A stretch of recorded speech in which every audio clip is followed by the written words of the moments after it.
Thomas. I have the privilege of being the representative of the committee board of directors.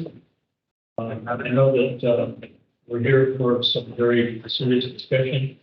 I'd like to start off by saying that the decisions that led up to the rate proposal that we are going to be reviewing tonight were not made in a vacuum. The board of directors really held the feet of our general manager and all of the people in operations to the fire and said we have to keep this rate of increase to a bare minimum. And that's the reason that we went out and we hired professional organization. Habib, can you raise your hand?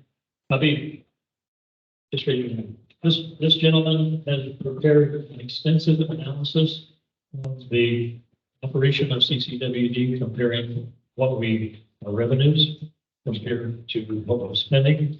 And you will see charts tonight that will show that with no changes, we're going to be in serious financial trouble. We wouldn't be able to maintain our facilities in the manner in which we were expecting.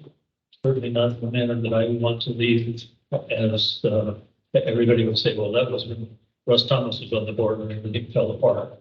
So anyway, I would like to introduce Michael Minkler, who is a very fine young man who's been with the organization for 4 years now.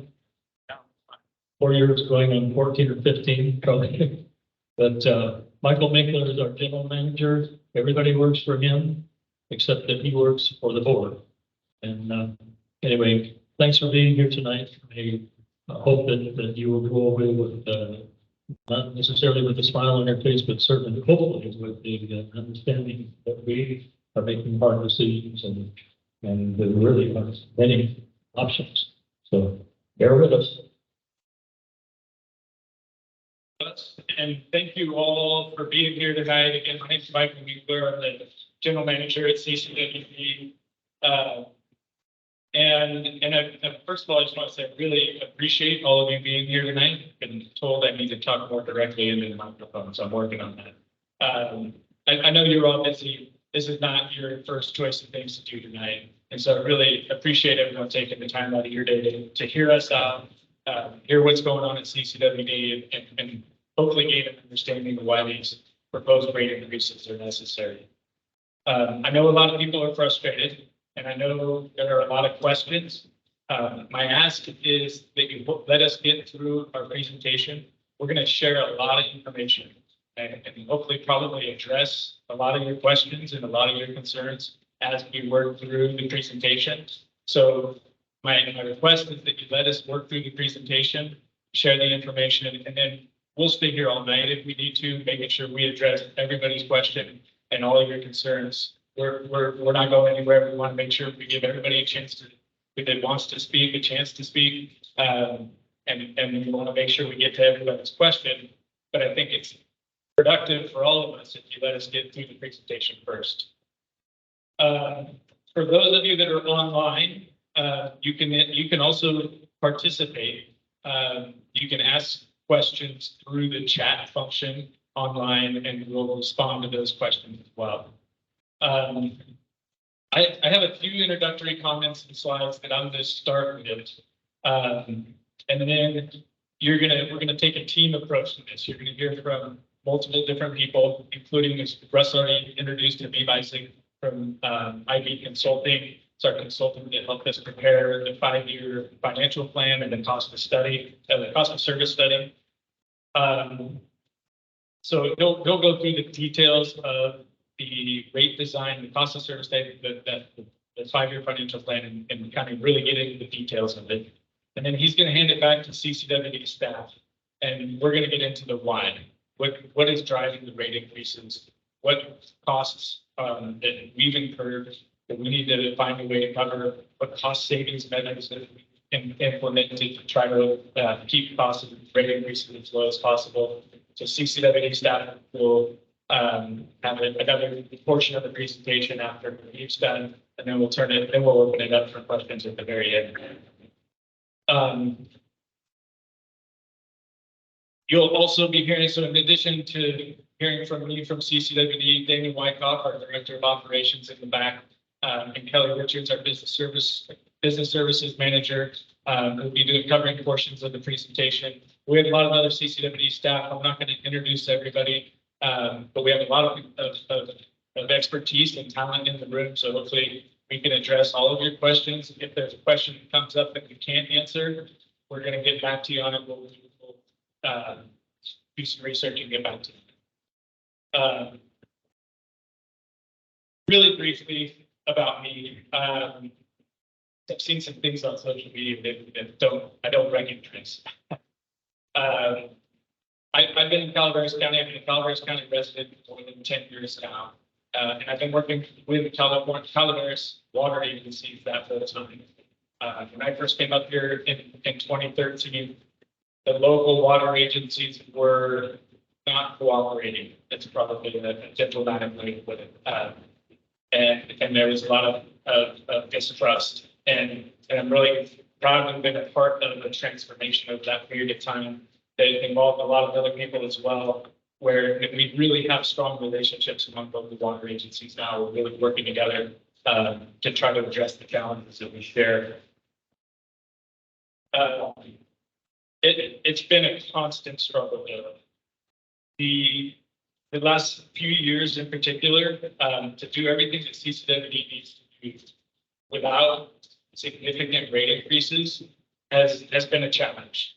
We've only been able to do it up to this point through the ingenuity of our really phenomenal staff and the meticulous budget oversight of our board. When I was in the Coast Guard, we had a saying about how we could do more and more, fewer and fewer resources, and always be ready. And I've never seen a better example of that than we have with CCWD staff. We're really lucky to have the staff that we have. We had an unprecedented winter this year, and in some ways that was a good thing. It filled up our reservoirs, and there's some benefits to that for us, obviously. But it's also a monumental effort for our staff to manage the water and wastewater infrastructure during those storms. It happens silently, it happens behind the scenes, but it's a huge work effort for us. Our staff never asked for recognition or accolades, but I want you to just briefly think back to New Year's Eve this year, which was the first of many atmospheric river storms that we endured, and it was a big one. If you're a CCWD customer and you were able to get a glass of water before you went to bed that night, or you were able to flush your toilet that night, it's because CCWD staff worked throughout the night to maintain and protect our infrastructure. They did it in trucks that you helped us buy. They did it with safety equipment that you helped provide. And they were out there all night protecting our infrastructure.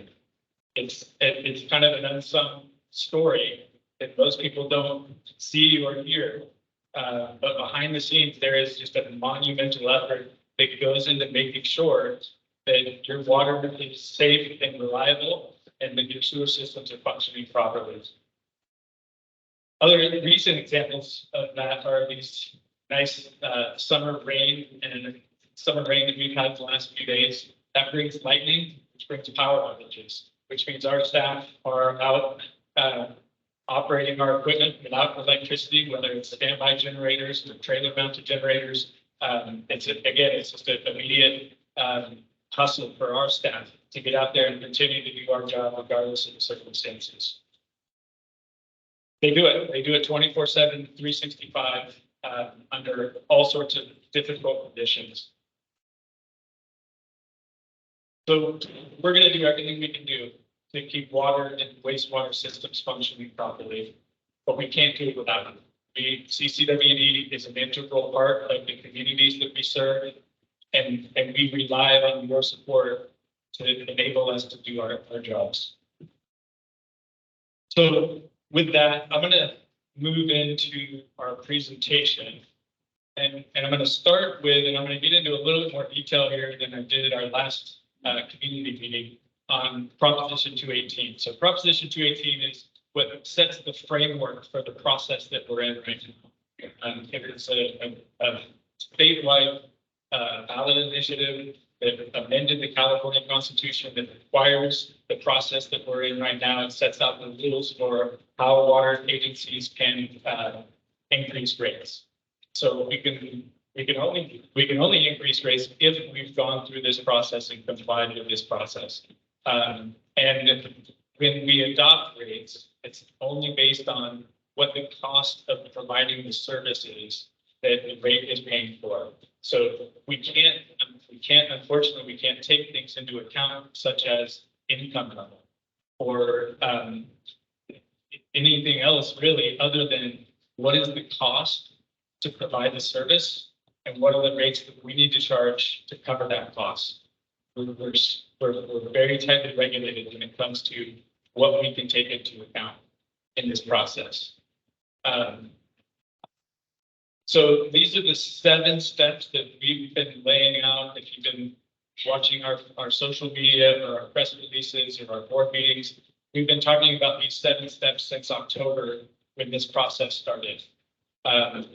We've gone through most of them now. We're now in the 6th step, the community workshops. The community workshops are not a Prop 218 requirement, and a lot of agencies, frankly, don't do them. These are an additional effort that CCWD is doing in each corner of the county to make sure that we are able to explain why we have to do these rate increases and hopefully gain understanding and trust from the community as we go through this. We understand how difficult it is. We understand the impact it has on the community, but that's why we're doing these community workshops, so that hopefully folks will understand why we feel like we need to do it. Because really, if there was a better alternative, we wouldn't be proposing the rate increases that we're proposing. There's also in Prop 218, there's a protest process. And we wanted to get to this right off the bat as well, because sometimes water agencies get accused of hiding this or not being transparent about this. We're not trying to hide anything here. We're a nonprofit public agency. As Russ mentioned, I work for the board. The board works for you. Ultimately, you are CCWD. We all work for you. So Prop 218 acknowledges that. Prop 218 allows for ratepayers to stop a rate increase from going into effect. If a majority of the property owners in our service areas submit written protest letters, and we have a template of the protest letter on our website, and we have the detailed instructions for what the protest letters need to include. But if the majority of the property owners in our service areas submit protest letters, then the board can't implement the rate increase. The important thing to understand there, though, is a successful challenge to a rate increase doesn't change the financial situation that the district is in. It doesn't change the hole that we're in that we have to get out of. It delays our ability to generate additional revenue, which is the plan that we have in place to fund the agency. So there are, while it is, we're not trying to discourage. We just want to make people understand what the implications of a successful protest would be, because they would be significant. It puts the district in an even worse financial position. A couple of things just to make sure I highlight, because I don't think we say it on here. I said it briefly. It has to be the landowner. It's not tenants. That's a Prop 218 rule. That's not a CCWD rule. The way Prop 218 works is it's the ultimate who we have the end user agreement with, and in our case, that's always the landowner. So that's why we make it clear that it needs to be signed by the landowner. Okay, we also wanted to cut straight to the bottom line, because I think this is what people want to understand. As I said, we're going to get into the details of the rate structure, and then we're going to get into the rationale for why we need to do it. But this slide shows, this is just for water, which is the majority of our customers. This slide shows the monthly dollar amount that the customer will be impacted by on a yearly basis as we go through the 5 years of this proposed rate schedule. This is monthly. We bill bi-monthly, as you all know, so we're not trying to be misleading about that, but most people do their household budget on a monthly basis, right? So the point of this slide was to show the customer what the real impact is on a monthly basis to your pocketbook. So in the first year, first 3 years, about $15 per month for each of those years, they would go up. In the last 2 years, $18 to $20 in the fifth year. This is if the board implements all 5 years of the scheduled rate increases. The board doesn't have to do that. So the way the rate schedule works is we build a financial plan based on how much it costs to operate the water and wastewater infrastructure and how much it's going to cost us to do the repair and replacement of our capital infrastructure that we need to do. We call it our capital improvement plan. So our construction projects, both operations, maintenance, and construction, all go into the 5-year plan. And then the rates are set at a level that funds that plan. If we are, and I'm already cutting this up with these presentations, so we'll get to this in detail. We don't assume any growth in the 5-year plan, and we don't assume any grants that we haven't already been awarded in the 5-year plan. So if we're successful in bringing in additional revenue, or if anything else changes the financial situation that we're in, so that the board doesn't necessarily have to adopt the full increase that is part of the rate schedule, they don't have to. And CCWD has a track record of that. There have been a few years where the board decided not to implement a rate increase, even though it was scheduled and it could have. They chose not to implement a scheduled rate increase. So the board still has discretion, even after this 5-year plan, if this 5-year plan is approved. The board still has discretion to adopt lower rates than what are included in the schedule. They can't go higher. That would require us to go through the Prop 218 process again, but they can go lower. So this is the monthly impact on the water side.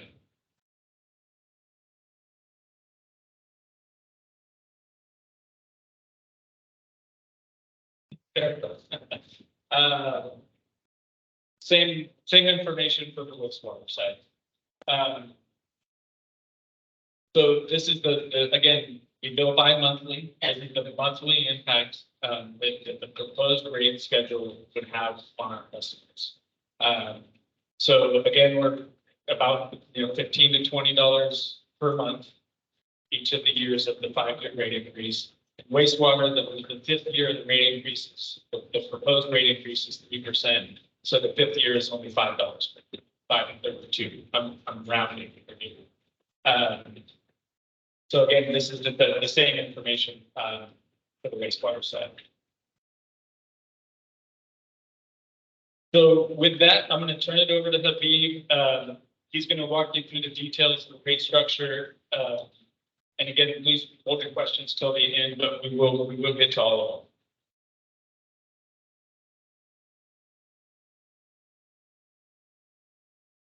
of them. Thank you, Michael. Hello, Habib Wiseman. A little background on myself.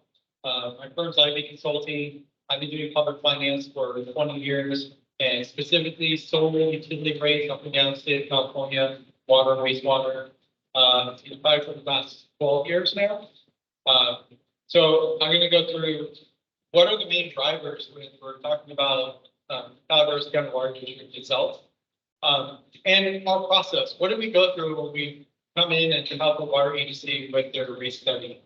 The first thing we do is we look at their budgets and we go through every single expense line for them, and then we identify what are their current costs today, what is their increases that may be through whether it's going to be staffing, chemicals, energy costs. All those play by are going to increase at different rates. So then we have multiple different inflationary factors to incorporate. And then we also identify anomalies in the data because we also look at historical information the past years. And we notice that there's a line item that increases substantially or even decreases substantially. Then we ask the questions like, why did this go up so much? Why did it go down so much? Sometimes it'll be responsive like we did redistribution of our staffing. That's why it moved from this department to that department. Or it could be a situation where, like chemical costs right now are going up quite a bit. So we go through that process. And then when we talk about water and flow demands, with California or even the nation as a whole, but particularly California, we need to make sure that we identify the amount of water sales and production that's being done. So then we are forecasting the right baseline amount of usage. This has been very important, especially in fiscal year 2023, with all of our agencies throughout the state, because this has been a very, very wet winter. So we've been asking our agencies, where are you year to date? Where are you year to date? These studies take around 6 to 12 months. And we know that there's been a big reduction in water usage because you don't need your irrigation on, during this last winter compared to other years. So we model that, but then we are also assuming that the usage of the area isn't going to be the same as 2023 that just ended. It's going to go back up to more like 2022 usage patterns. Because again, we don't expect there to be another wet season to the extent of 2023 in this next year. After we do that, we then look at revenues. So we don't rely on the agency's budget for what their revenue number is. We recalculate the revenue by taking the rates that they charge, the number of customers they have by meter size, the usage by tier. We have all the information. We get the raw billing data of multiple years from the district. And if we recalculate it, but then we compare it to their last audited financial statements. And with water, we want to be within 3% because there's still a lot of just revenue from the variable side based on consumption. And then once we know that we within that bandwidth, then we feel very comfortable with doing projections for future years. If we're off by more than 3%, say it's 10%, then that automatically makes us stop, drill down a little bit deeper and say, maybe we didn't get all the data. Maybe when they export it to us, they were missing a service area. Or maybe we misinterpreted how they charge their rates. So then almost from the very beginning, it becomes a QA/QC right from the start. So we want to be within 3%. We're actually around 2% off in variance. And then with wastewater, we want to be within 1% because wastewater is mostly just that charges. And we are in both of these. So then we have a very sound foundation for doing projections. And then one of the biggest things with all utilities is utilities are very, very capital intensive. That's probably one of the most major costs of any utility is going to be their capital improvement plan. The unfortunate thing is that you don't see it because it's underground, but agencies that address their capital and don't restore it are the agencies that then do really well in future years because we're not now addressing emergencies or pipe bursts that then they have to spend even more money than just doing your typical on the repair replacement. So when we're doing the capital, they just did a brand new asset management plan, and that identifies everything that needs to be done. Maybe even things that are not, technically critical. But through this process and that schedule that we showed you, the district staff, through the rest of the board, went back and refined that capital spending plan for the next 5-10 years, and refined it again. So they actually trimmed down and identified and prioritized the capital spending and which ones do not need to be done right now, or which ones are really still in a really good condition that they can wait because still doing very well on service. And then lastly, we started. Okay. I'll speak a little more directly. And then the other thing that besides operating, besides capital spending, that's also an expense is reserves.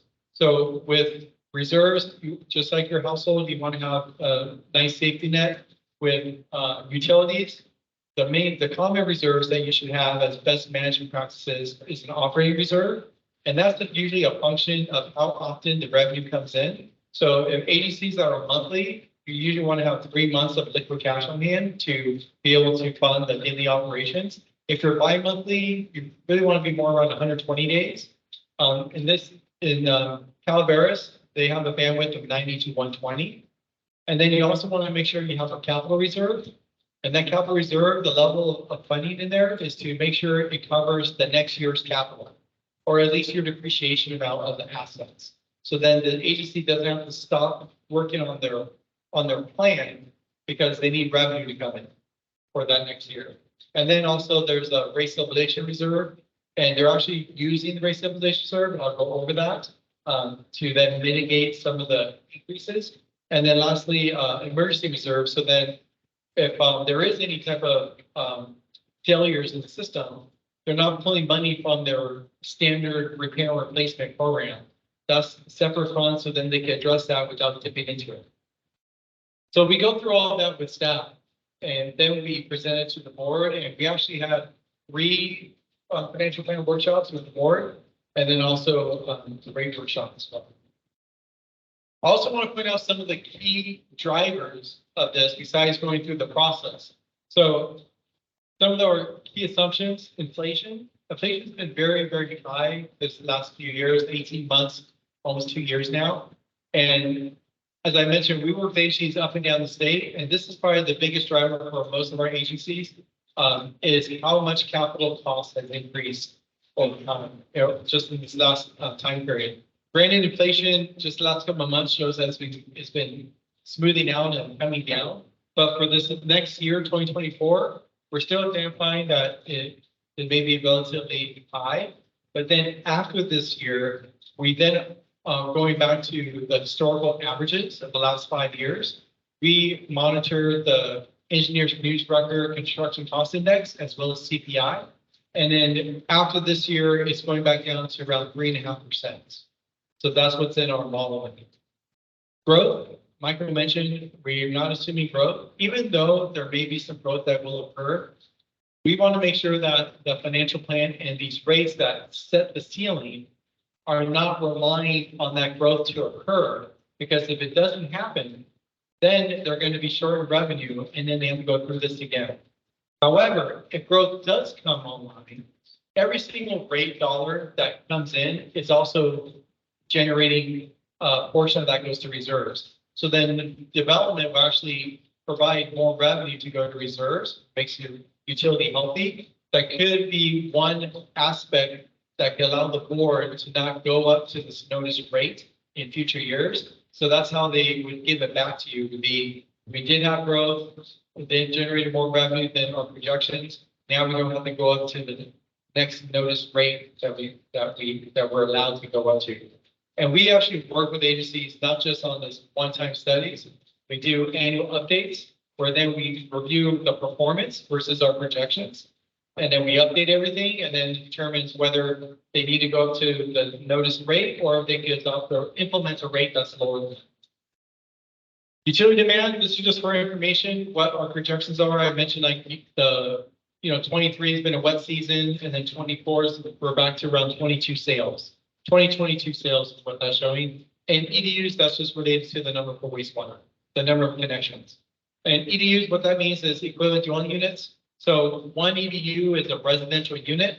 And then if someone has a complex or, a duplex, then a duplex would be 2 EDUs, for example. And then commercial properties, based on the amount of flow they would generate, staff, when they come online, they're assigned EDUs to say, you're a restaurant, you're equivalent to 4 residential homes in terms of the amount of demand they put on the system. So then commercial gets assigned more EDUs than residential. Reserves, as I mentioned, we got to make sure that we maintain those reserves, and there's a minimum requirement, and we're making sure that we meet that over the 5 years. Debt. So the district has debt right now that they're using to fund their current capital costs. And we are looking at issuing debt, not this fiscal year, but next fiscal year. Just to give you an example with water, the amount of capital spending in the next 5 years is around 55 million. So then 16 million, that's going to be debt finance to finance those big projects that have a useful life of more than 20, 30 years. So then it's not the ratepayers of today putting the whole bill. It's going to be spread over that time period. So then as people may move out, people may move in, they're paying their pro rata share as opposed to just paying it all in cash spend. And then I already mentioned the capital spending. That's one big driver. 55 million is funding more than the depreciation amount of the system, but the depreciation amount, like the annual depreciation, that's the book value from when it was first constructed, which isn't the price you would get today to replace it. So that's an important item as well. So these are some of the main, pretty big key assumptions that are driving the rates that we developed. Now, when we go to the financial plan, first thing we do, we need to find out how you're doing with your current rates today, based on the expenses that are coming forward, your capital spending. So what this is showing is just the operating position of the water enterprise. So this is no capital spending whatsoever. That black trend line going across is the rate revenue based on the rates you pay right now today. So we show that's constant, it's not increasing. So then when we do that, we're seeing, is the agency able to meet their financial obligations with rates today? And the answer is yes. Then we're saying you don't need a rate increase. We just did a study for Chino Hills. Their wastewater needs to go up quite a bit. Actually, you have to go up quite a bit, 50%, but their water, they don't need a rate increase based on looking at their existing rates. The red trend line with the dashes, that's their expenses. Obviously, just from basic, finance, you want your revenues to be more than your expense. So this is the first year where they'll have to absorb a small operating deficit. But if they don't adjust the rates, then that deficit will grow every single year. So from the results of our study, one, we want to make sure we eliminate that operating deficit. And as I mentioned, that did not have any capital in it. So if you're not generating more revenue than operating, you have no funds in addition to operating to go to capital spending. We will need to make sure that we also meet the debt coverage requirement. So the district has debt already issued. And whenever you issue debt as a public agency, it's very common that you have to meet a certain sort of requirement above the debt amount. So usually you need to show that you have 25% more revenue after you pay all your expenses to secure that debt to the bondholders. So we need to make sure that we meet that. And in this fiscal year that's coming up, that's also a big driver. That's putting pressure on your rates to increase because that is not being met right now. And we have to make sure if we don't meet that, then the bondholders could request full payment of the entire bonds that are due. And then maintain the system by making sure that we fund that capital plan. It's already been trimmed down to 55 million. And then as we do all that, maintain their reserves to make sure it stays within the minimum requirement. So here's the proposed financial plan. So now what I'm showing here is that black trend line is now assuming rate increases. It then generates more revenue than expenses, which then will give you positive net income that could go towards capital spending and also maintain your reserve balances. I'm also showing the debt coverage because in 24, without adjustments, this is below the 125%. Not only that, it shows what percent increases we need in revenue. The first year is 22%, and that was actually higher, but their financial advisor that works more with the bonds and things of that sort, so that if we use the rate stabilization reserve, which is 520,000, we could use that to buy down the debt payment for 24, which then brings the amount that we need above it a lot lower. So then that allowed us, I don't remember off the top of my head, but I think we're more like 25% or more, and that allowed us to come down to 2022. The district board at one of those board meetings when we presented a financial plan requested staff to go back with me to get it below 20. But the lowest we could go is 22 because of the debt coverage. So I just showed the first year because after that you see it trends up. Essentially, with you having to fund your capital plan, after the first year, debt coverage is automatic. It's not an issue. And then, as I mentioned in the other one, we are using debt in 24 that then will help us fund that capital plan while rates slowly increase to then not rely on needing debt to fund the capital needs in the future. Oh, and then I'm just gonna hit one more thing that Michael mentioned.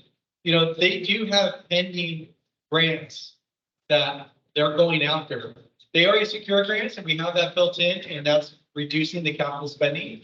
They have future grants that they're going after, but those grants are not secured. They haven't been awarded yet. So on our side, we're saying we can't include that yet because it's not guaranteed funding. And if you don't get that, we show that it's coming in and you don't receive it. Now, all of a sudden, your cost is increased by millions of dollars because that grant wasn't secured.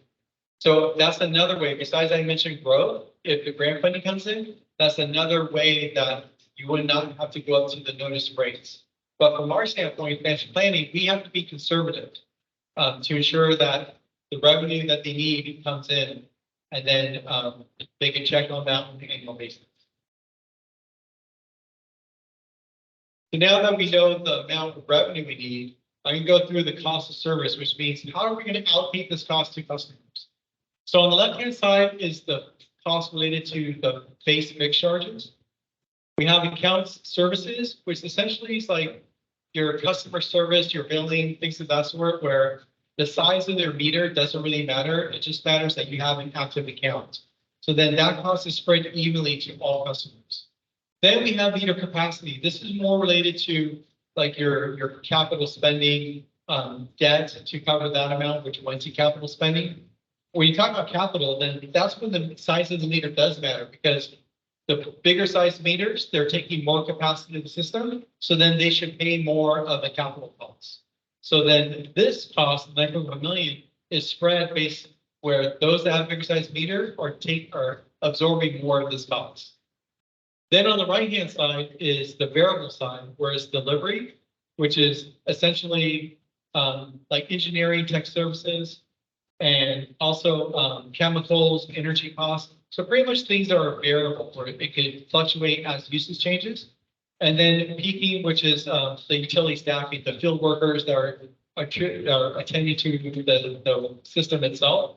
And then the peaking, what that means is we actually model the consumption patterns of your customers, and those that use more water, usually the peak season is during the summer, and those are what tiers are set up. Those that use more water in the summer, they are putting more demand on the system. So then the peaking is allocated more to those bigger water users and less to those that are super efficient and stay in tier 1.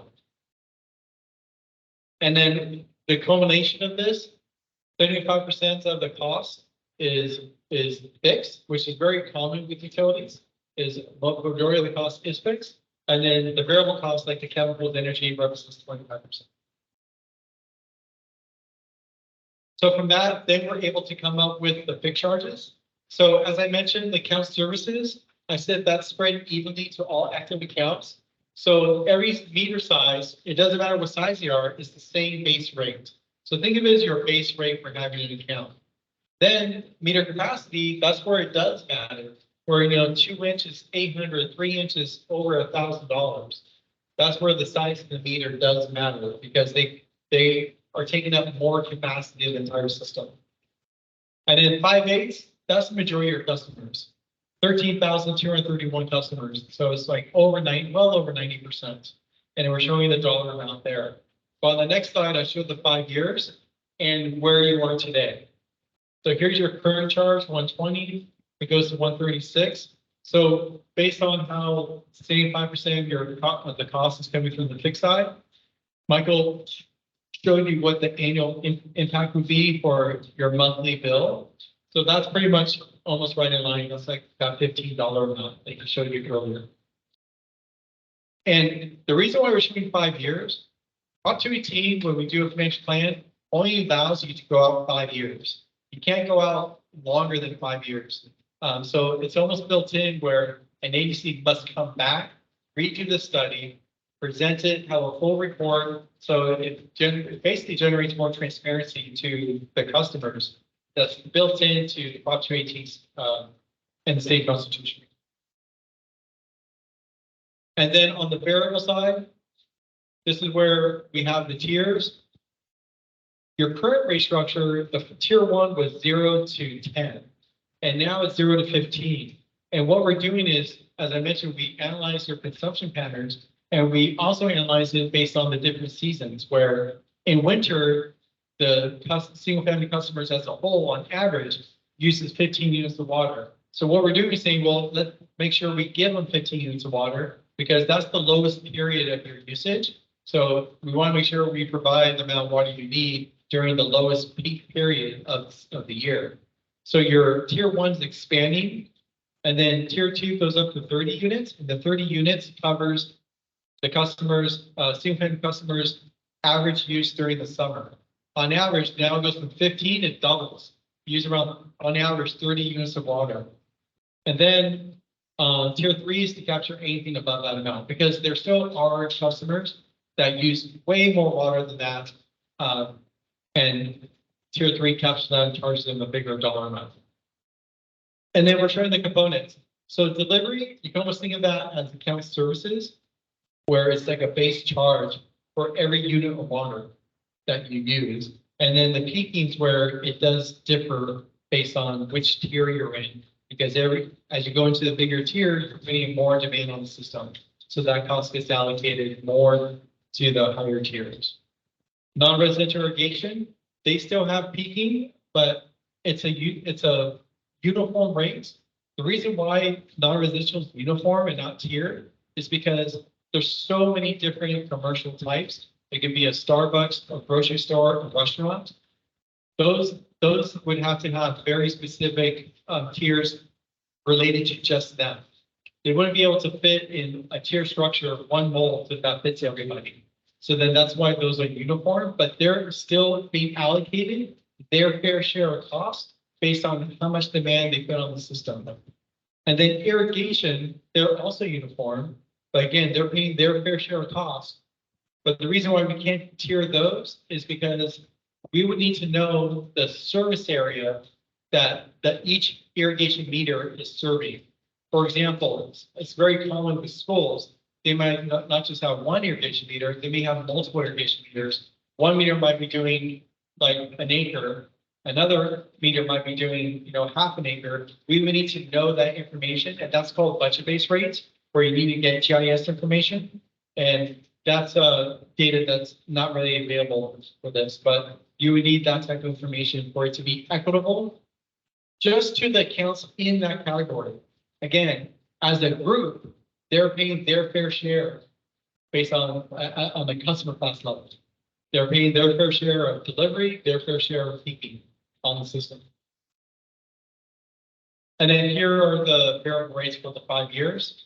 And you'll see this is making up just a portion of the $15 bill. Tier 1, 17 to $2.07 is less than $1. Tier 2 is around $1 increase. And then you can see the incremental increases for the next 5 years. And then here are some bill impacts. This is the 5/8 meter at different levels of usage. So 15 units, that's the customer that stays in tier 1. So they stay in tier 1, their bill's gonna be $28.93 or a 21% increase. Even though I showed our financial plan, it was a 22% revenue need. The way that's allocated, their increase is less than the revenue adjustment. And then those that use more water are making up the difference and paying a little bit more than that revenue adjustment.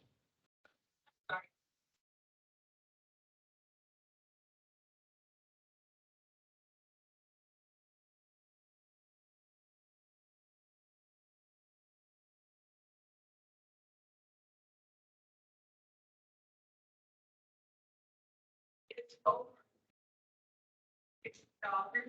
$6. Over 2 months. Yes, that's correct. That needs to be, that is like this.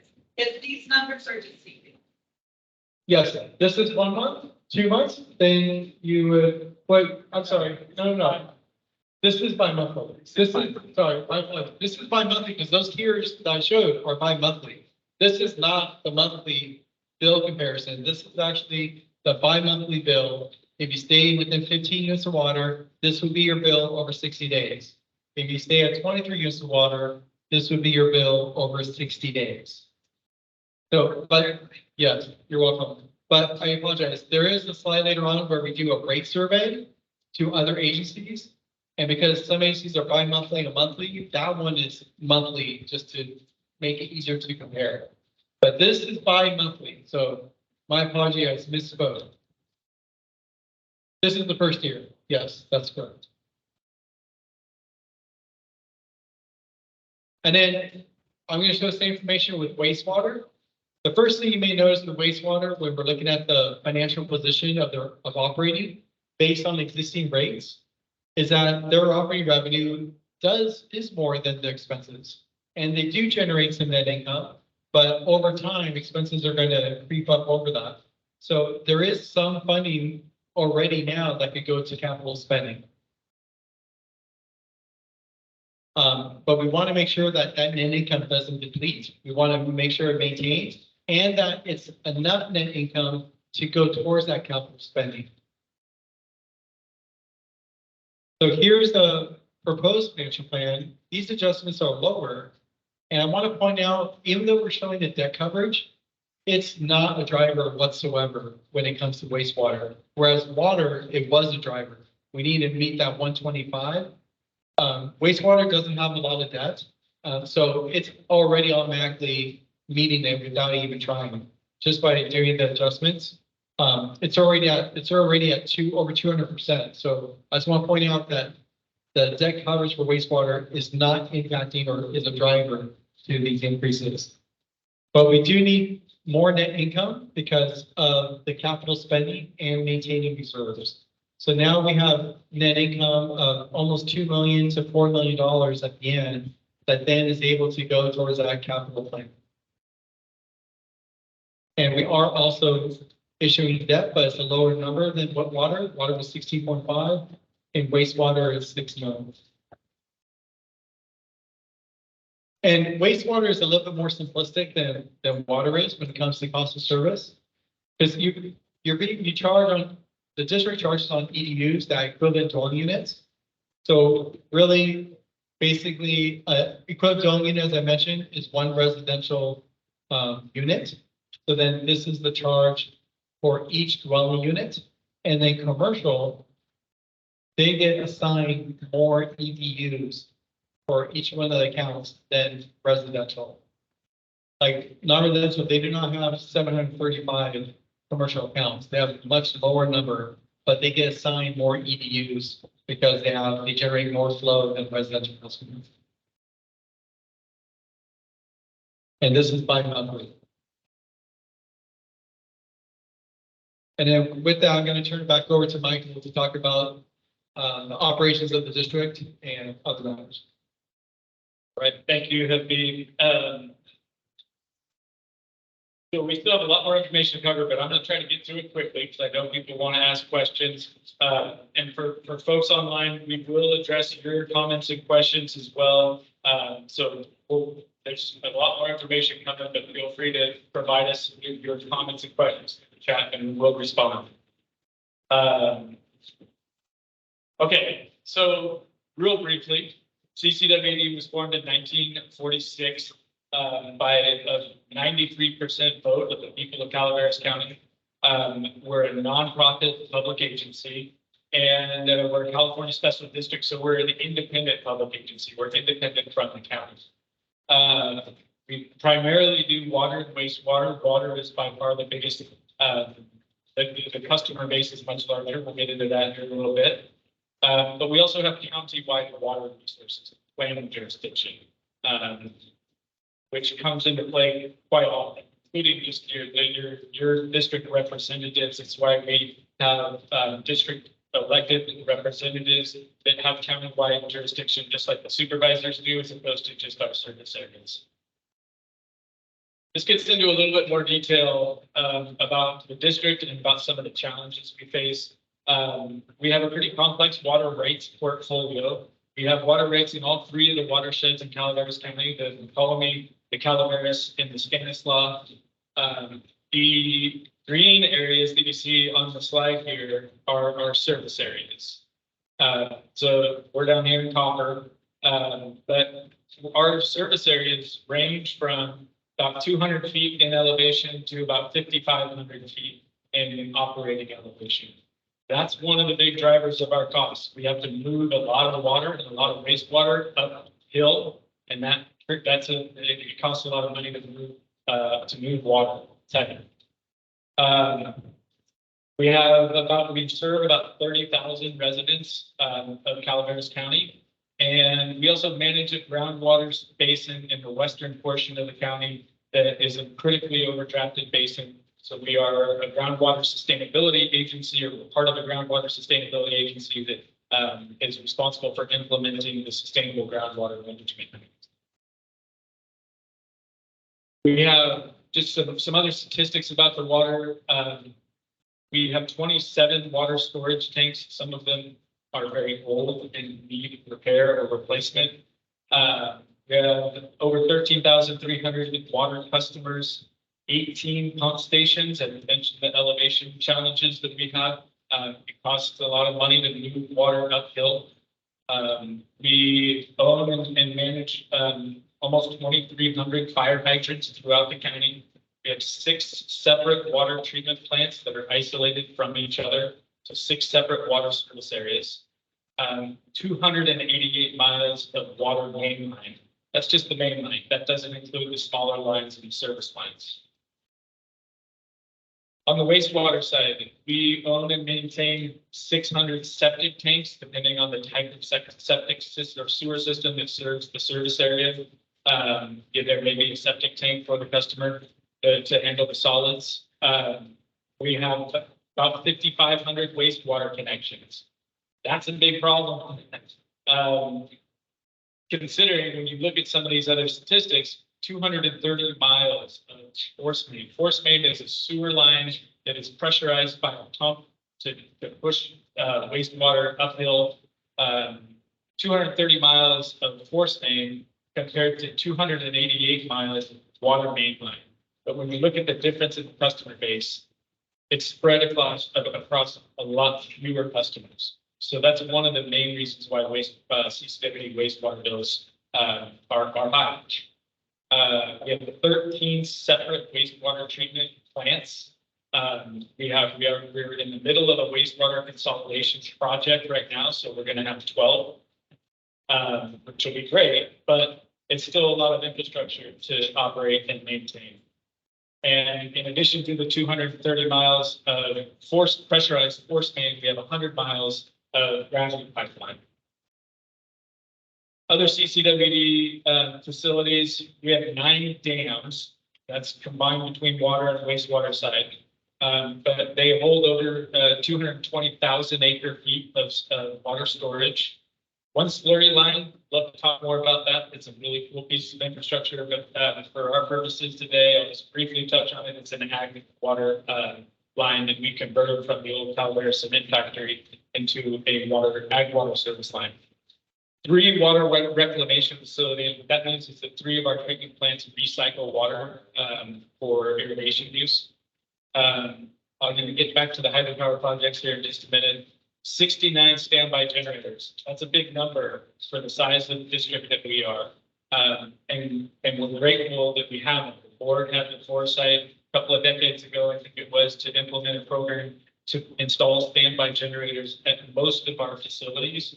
Because in 2019, when PSPS took us by surprise, we were further ahead than most water agencies when it came to on-site standby generation. We still have other facilities that don't have standby generators. We have trailer-mounted generators. We're still working on that. And some of our generators are old and need repair or replacement. But standby generation is a huge, huge issue for us. Especially when the power is out. It's just the logistical effort of refueling those generators is a challenge. 68 service and emergency response vehicles, 23 pieces of heavier service and emergency response equipment. The 2 hydropower projects, I saved those for last.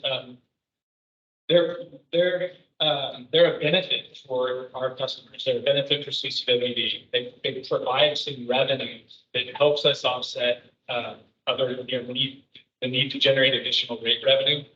We don't get a ton of money up off of the hydropower projects, but every bit of additional revenue that we can bring in that's not ratepayer revenue, we're always trying to find other sources of revenue to take pressure off the ratepayers.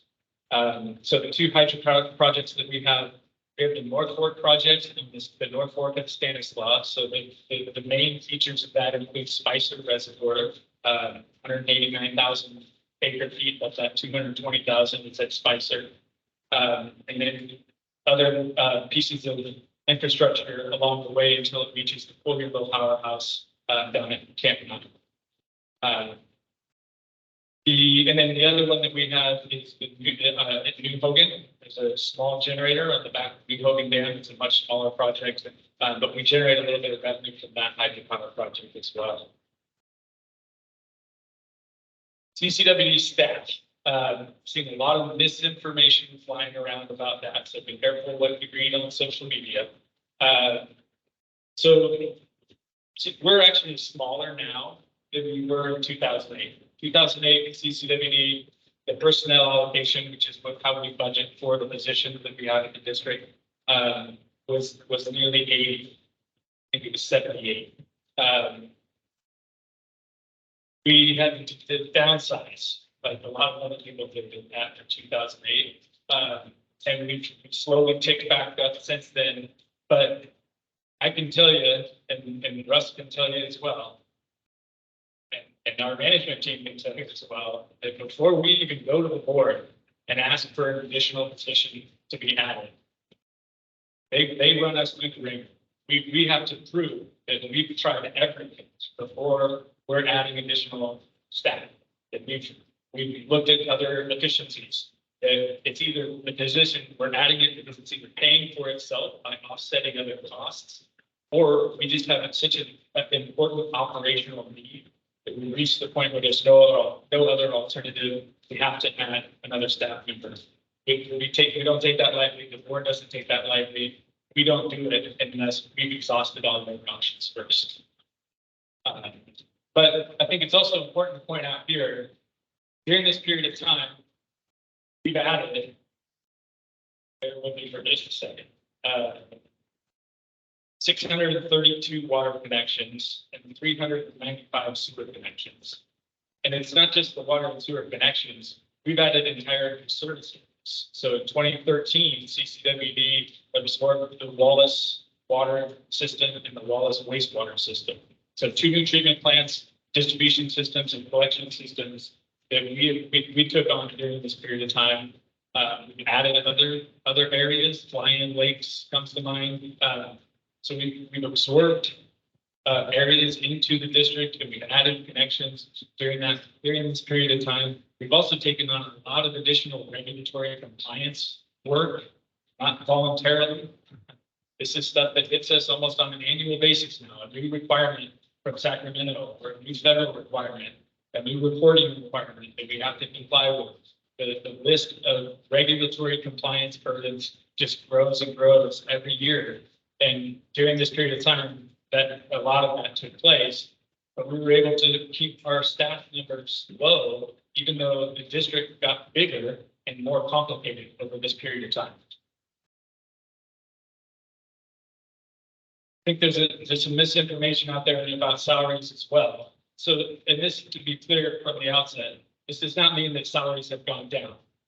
What this shows is the percentage of our operating budget that goes to salaries and benefits.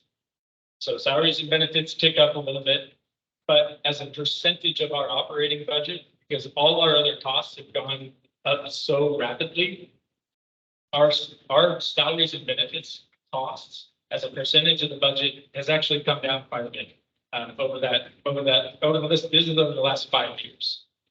And this is not out of whack with what similar, water agencies or cities, public agencies are generally in this time, in this range. It's hard to compare one agency to the next, because everybody has different circumstances, but this is not, we're not an outlier when it comes to the percentage of our budget that goes to salaries and benefits. All right. So we're going to talk a little bit about operational cost increases. Here's some of the main drivers in just a second. So it's totally dried out here.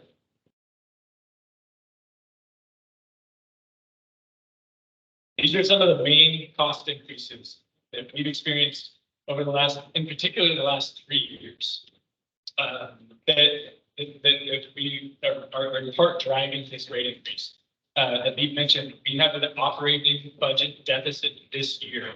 This is not a financial, cliff that we're looking at off in the distance. We're not generating enough revenue to cover our expenses in the current fiscal year. And it's in part, it's largely driven by some of these major cost increases that we've incurred. Electricity is a big one. I mentioned how much, elevation change that we have and the challenges that we have with the topography of our district. We're lucky that we get discounted power from the Calaveras Public Power Authority off of New Maloney's. So we're still paying less than a PG&E commercial customer would pay, but the rate has more than doubled in the 5 years since the last time the CCWD went through a cost of service study. So we're now spending over $2 million a year just in electrical costs. And this isn't because our load has increased. And actually, I want to correct something here. That's not right. It's not 11,000 gigawatt hours per year. It's 11,000 megawatt hours per year that CCWD consumes. And we're an energy intensive utility. Water and wastewater agencies are generally, but especially when you have the elevation change and the distances that we talked about. To put that into context, an average single family home in California uses less than 1 megawatt per year. So we're consuming, that should be megawatt hours. So we're consuming probably, I think an average house consumes about 700 kilowatts a year. So we're probably at, anybody want to do quick math, 15,000 houses, something equivalent to that, consume a lot of electricity. So when the power bill doubles, if the rate of our electricity doubles, has a huge impact on the district. Chemicals. And this includes a couple of different categories of chemicals, but you can see here, this has been another huge cost driver for us. This again was just in the last 5 years, so since the last rate study. Insurance is another one, just like many of you homeowners. Insurance over the last 5 years for CCWD has gone up quite a bit as well. It's largely driven by wildfire, just as it is for residential homeowners. A lot of our insurance increases are driven by wildfire as well. But another issue that is pushing this is cybersecurity. Cybersecurity is a whole new realm of complexity that we now have to focus on, prioritize. It's not an exaggeration to say we are under attack every day. And so we have been affected by cybercrime already within the last couple of years. So we have insurance for that. It's expensive. And it's even more expensive if you actually get impacted by it. But we've had to staff up for that. We've had to have additional professional services to help us make sure that the district is protected from cybersecurity attacks. I mentioned regulatory compliance earlier. This is a difficult one to capture in a way that really tells a story. But when we sat down to put together a rough list of all the different regulatory compliance obligations we have, I think it's probably more than 60. And roughly looking at the different categories of our budget, over 1.4 million per year. A couple of that I'll flag here just briefly. Dam safety is one that's gone up a lot in recent years. A lot of you probably heard about Oroville in 2017, the spillway disaster that happened in Oroville. In the end, all of us water agencies were affected by that because the Division of Safety of Dams decided that they needed to double and then increase again their regulatory compliance costs and add additional burdens onto all water agencies for spillway inspections and other regulatory compliance efforts that we have to pay for. So dam safety fees have gone up quite a bit. The one that's affecting us most immediately right now is the water use efficiency. So you may have heard over the last several years, the state really clamping down on water use efficiency. They're trying to drive down the per capita consumption, so your household consumption of water. They're not doing it to you, they're doing it to us. They're telling us we have to get our per capita consumption down to certain targets that are aggressive and hard to meet. But what we're dealing with this year is not necessarily the infrastructure or work that's going to have to go into meeting those targets, just the reporting requirement that we have under that regulatory regime is this is the first year where we'll now have to issue new reports in addition to all the other reports that we give to DWR and the Water Board and everybody else that regulates. There's a new reporting requirement this year for water use efficiency. So this, I think, is an important part of the picture. So this tracks inflation over the last 5 years compared to CCWD's water rate increases over the last 5 years. So over the last 5 years, CCWD has had pretty small water rate increases. You can see in 2018, the rate of inflation was 1.9. And so when we did a cost of service study, you know, the assumptions were probably in that realm. Nobody could have predicted what we've experienced over the last 3 years when it comes to cost increases. And so our rates simply just haven't caught up or kept up with inflation. And the drivers that are the big cost increases that I just highlighted for us, those aren't captured here. Our actual cost increases are much higher than just the rate of inflation. But I think this is an important, this shows the difference between our really small rate increases in previous years compared to the rate of inflation. One interesting thing to point out, in 2018, the base rate, this is just base rate, was 112.28. If you adjust 112.28 for inflation to current dollars, it comes out to about 135, I think. Our proposed year one base rate is 136. So our year one base rate really just catches up with inflation that we've experienced over this period of time. Capital improvement project costs that we've mentioned are also a huge driver for us. Construction costs increases have gone up way faster than just the rate of inflation. I think it's more useful to talk about specific examples. We have, fortunately. So these are 3 different projects that we're working on. One of them, the West Point Wilseyville Sewer Consolidation Project, I mentioned that earlier. We're going to go from 13 sewer plants down to 12, because we're consolidating these 2. Fortunately for us, this is a 100% grant funded project, but it's also an example of the cost increases that we've seen when it comes to construction projects. So when this project was initially proposed, I think it was back in 5 years ago, the estimate was $4 million. When we put it out to bid a couple of years ago, the engineer's estimate was $4.7 million. The low bid for the construction contract was 7.5, around $7.5 million. The total project cost is now $9.8 million. So in a 5-year period of time, the cost of that project has more than doubled. Fortunately for us, we went back to the water board and said, hey, we need more money for this project.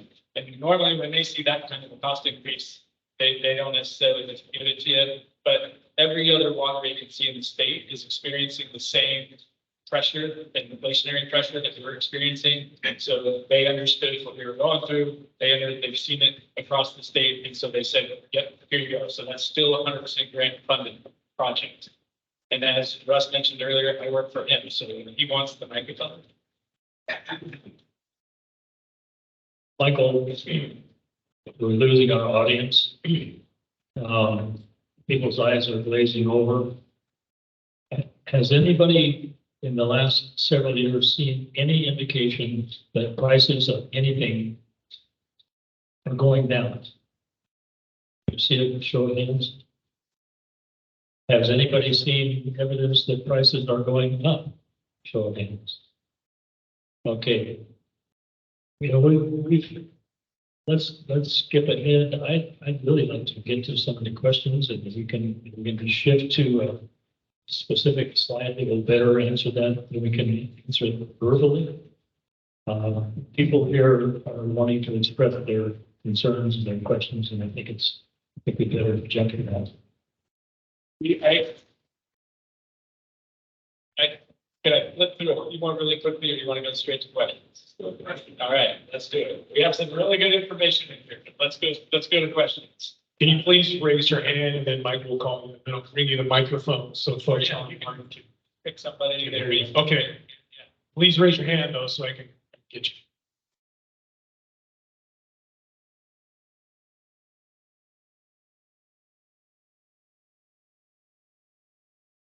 Basically, I have two questions. The first question is, what happens if, or what does not get done if this rate increase is not invoked? Great question. Have a slide for that. So really quickly, this is the 10 years of projects that we've completed over the last 10 years, but this is our capital improvement program. This is what we intend to fund over the next 5 years. These are the construction projects that we intend to fund over the next 5 years. So we mentioned about $55 million on the water side in terms of water infrastructure, about 35 million on wastewater.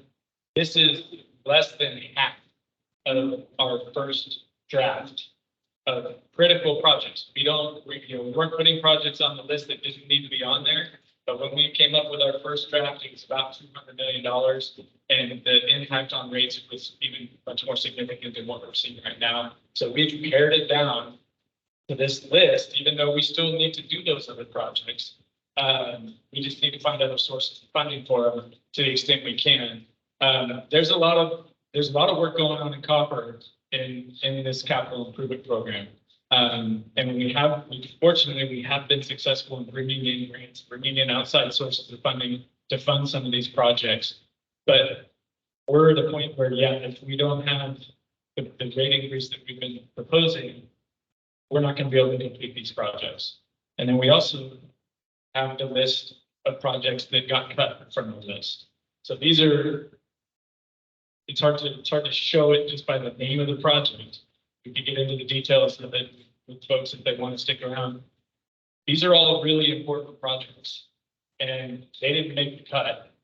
And we still, like I said, still need to find sources of funding for these projects, because the risk of failure just makes the project more expensive. So this is at Arnold. This is CCWD infrastructure in 2013. This is one that keeps me up at night. This is the Tuolumne Utilities District tank, 100,000 gallon tank that was full, that just collapsed. And it was located adjacent to a house, a play structure in the backyard. It flowed right through the house. Fortunately, nobody was home. But we have old tanks that need work. In fact, when I talked to TUD staff about this, they said that wasn't even one of their worst ones. It wasn't even one of their highest priority tanks. And we're in the same situation with old tanks that need work. So, and we also know that the cost of doing these projects in an emergency environment is significantly more expensive than planned replacement, on the order of about 3 to 9 times more. So planned replacement is always cheaper. These projects are only going to get more expensive, even if they don't fail in the meantime. But if they do fail in the meantime, they're going to be significantly more expensive. So the answer is these projects will not be completed. Is that correct? That's part of the answer. The other part of the answer is we won't be able to close our operating deficit this year. So dramatic budget cuts, and we won't meet our debt service coverage ratio that we mentioned earlier, which means that our lenders can step in and force us to increase revenue. That's part of the debt covenant. So there are significant consequences to not having a financial plan that fully funds the district. And one of the other ramifications of not having a financial plan that funds the district is we can't go out and get more money. We can't get low interest loans. We can't get grants if we don't have a financial plan that meets the requirements of those funding agencies. We experienced that with the West Point Wilsonville project that I talked about. That's a 100% grant funded project. We don't have to pay the money back, but they still put us through their financial criteria, and the district didn't meet the criteria for several years until rates increased enough to be able to show the water board that yes, our rates will cover the cost of our utility. And so then they were willing to give us the grant.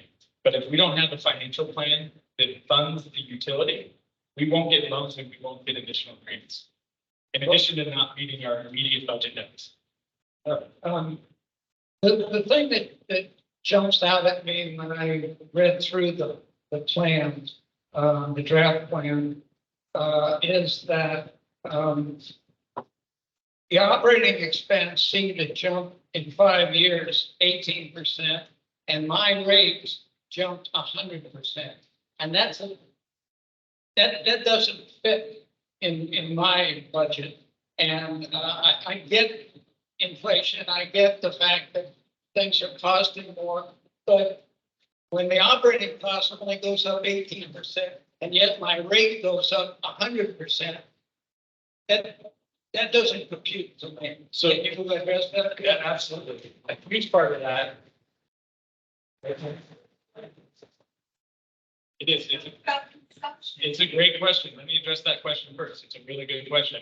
The operating budget only tells part of the story, and we're just, this first year especially, we're just catching up from the inflation that we've incurred over the last few years. The only reason we've gotten by for the last few years without going back to ask for larger rate increases is, like I said earlier, we've cost cut as much as we could cost cut over that period of time. So our costs have gone up and our rates haven't gone up to keep up with inflation. So we're running as lean as we can lean, running as lean as we can run. But in the meantime, we've fallen behind how we have this operating deficit. So just year one is just catching up with where we need to be. And then beyond that, it's really the capital budget. It's driving rate increases. It's not the operating budget. It's not salaries and benefits. It's not the operating budget. It's construction costs. That's what's driving the rate increase. Michael, I want to jump in here and ask a question that I observed online. Can you explain why the developers aren't paying for most of this or a great portion of it? Absolutely. Great question. It's covered by state law, I think. Well, so developers cover the cost of the impact of their development. So with any development project, we go through a really rigorous process with the developer to evaluate not only the infrastructure that they need to serve their development, so the pipes in the ground, the hydrants, the pumps, whatever it might be that they need just to serve their infrastructure. We go through a rigorous process to make sure that it meets district standards and we're not taking on something that it becomes a burden. But we also go through, our engineers go through a rigorous process of evaluating the impact of that new development on any existing infrastructure. Because we don't want current customers to have to pay for any impact on our existing infrastructure. So down here in Copper, a couple of very good examples of that you all probably are familiar with. One is the sewer force main, or soon to be sewer force main on Little John Road, right? That is a piece of infrastructure that is only it's only necessary because of the development that occurred there, 100% covered by the developer. Same with the Reed's Turnpike pump station on the water side, 100% covered by the developer. That's an existing piece of infrastructure that the district installed a long time ago. But because of the additional demand on that infrastructure that is driven by the developer is responsible for replacing it and outside. So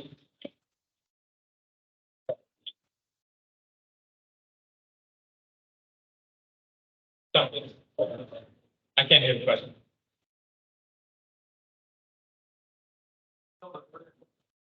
So the question is about whether it's going to overburden the wastewater treatment plant.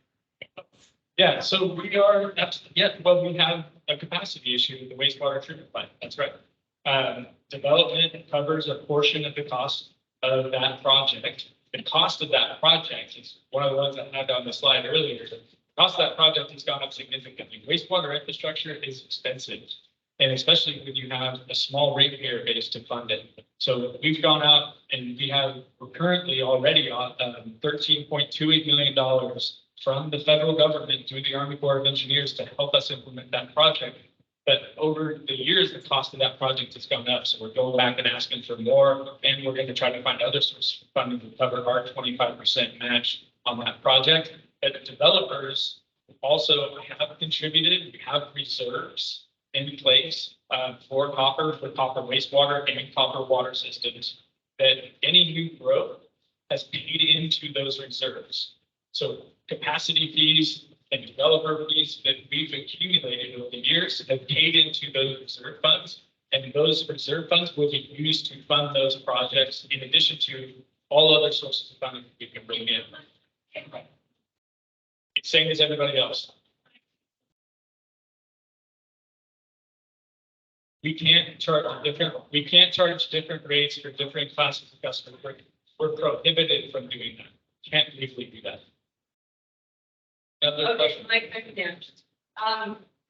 My question was along with the construction, I wanted the clarification, so thank you for that. But when you were doing your presentation, it showed how many new connections were just this year. Could you give me that number again? I'm not sure we had that on the slide, but I do have that information here actually. So 2022, the last full calendar year we had 48 new water connections and 32 new sewer connections. That's district-wide. That's not Copperopolis, correct? That's district-wide. So 48 new water connections and 32 new sewer connections in the last calendar year, district-wide. Okay, well, I'm a little confused on now, and that was 2022, because that must mean that there was already connections put in for the Quail Hill subdivision and Copper Valley, because there was more homes than that built in 2022. So if there were new homes built there and they came online during that period of time, that would include those as well. So they pay a connection fee before they're added to the system. They pay the capacity fee. We just updated the capacity fees for these service areas a couple of years ago. So they pay their fair share when they join the system, and they pay towards expansion of the system.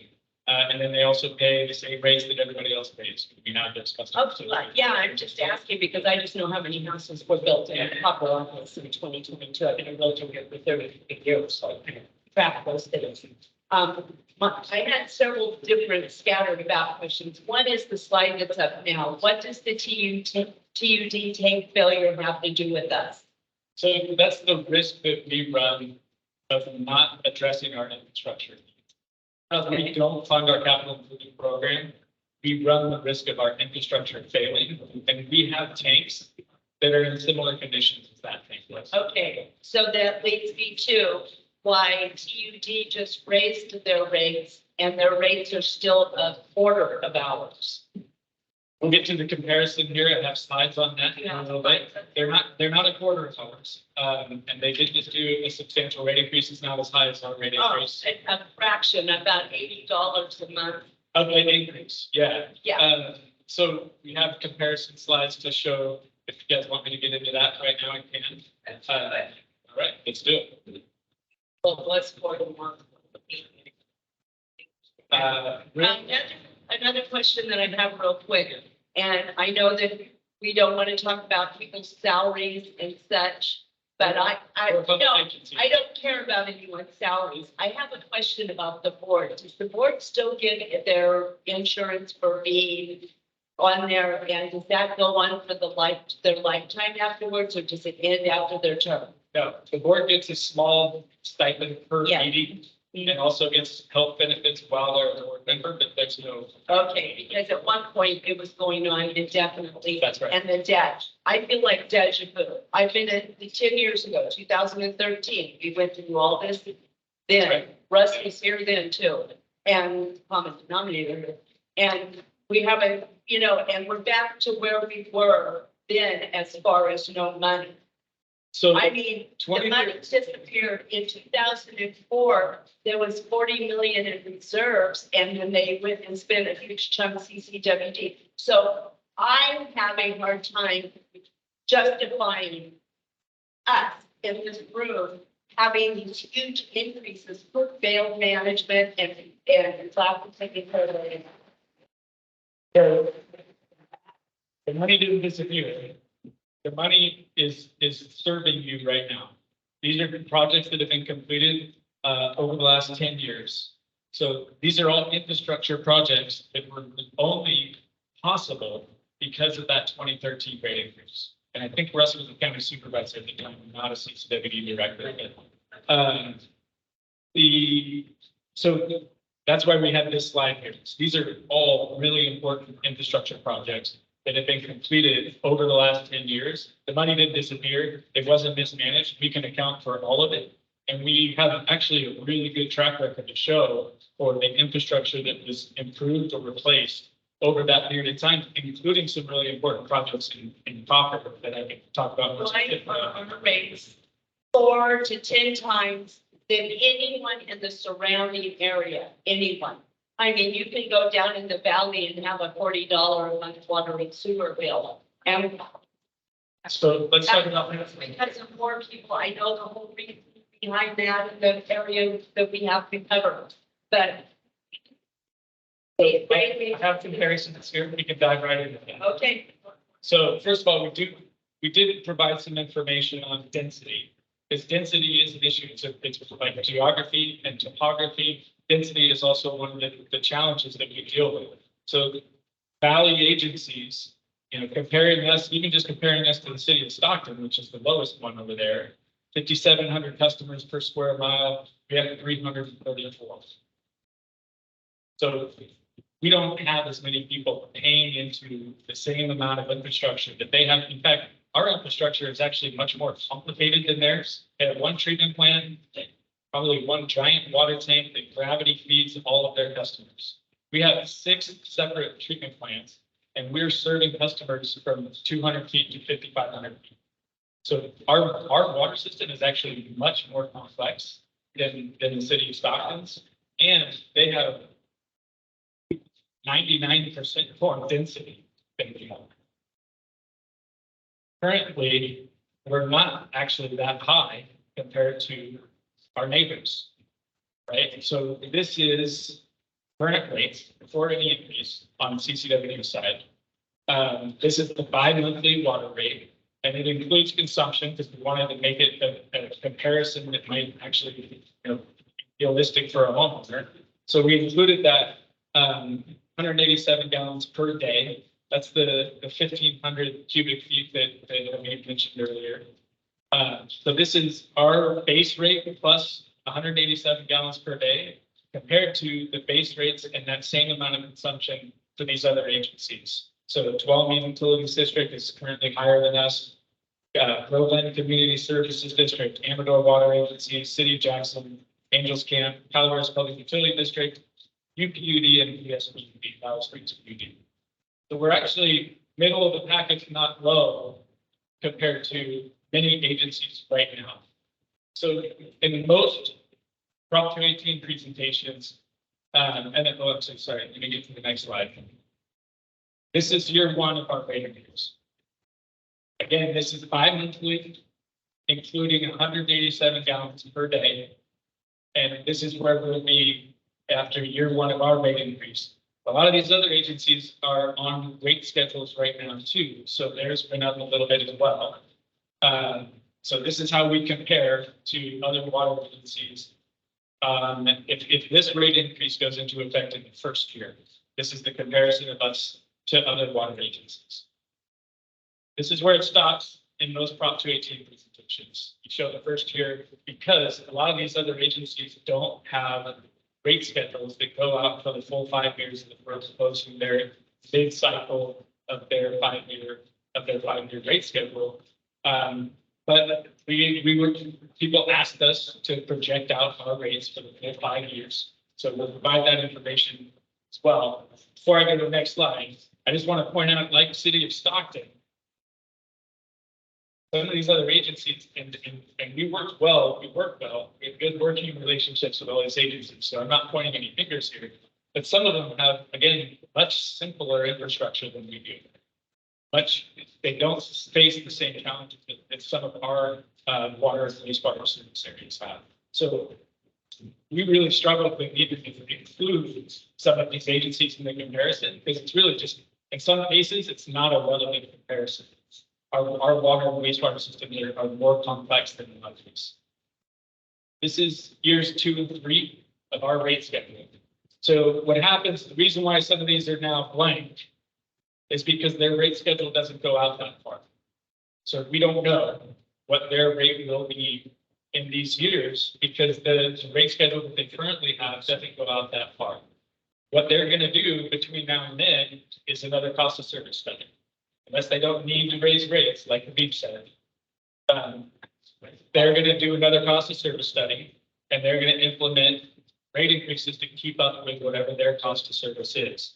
So you'll see as we go through the 5 years, more and more of these agencies are gonna drop off because their rate schedules don't go out a full 5 years. But this is still a relevant comparison. And we're not hiding the fact that we're moving ahead of other agencies here, right? But these other agencies are under the same cost pressures that we're under right now. They may have simpler infrastructure in a lot of cases. They're facing the same inflationary pressure that we're facing. So I suspect over this period of time, where in year 5 right now, it shows us much higher than our neighboring agencies. I don't think we're going to be an outlier in year 5. All these other agencies.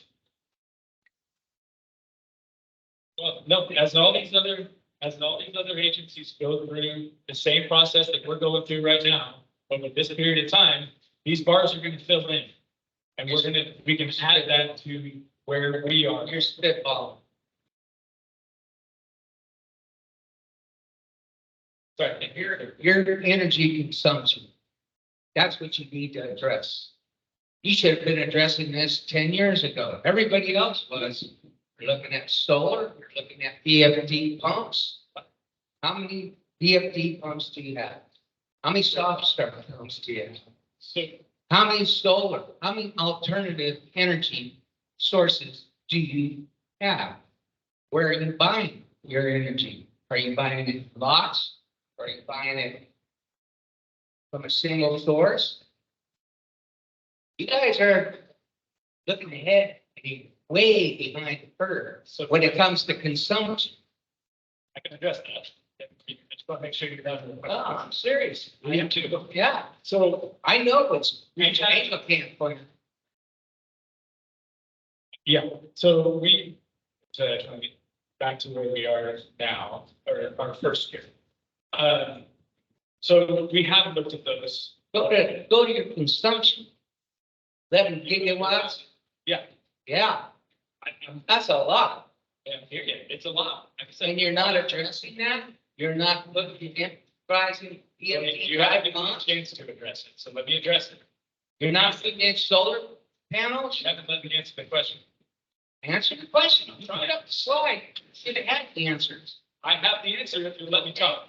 All right. Answer away. Let's do it. So the reason why we have looked at those projects over time, the reason why CCWD has not gone out and spent money on alternative generation projects such as solar is because we already get, as I said, a very competitive rate for electricity. So our electricity up until this year, and actually even now, because PG&E's, Doesn't eat free. it's right, it's not free, Doesn't eat free.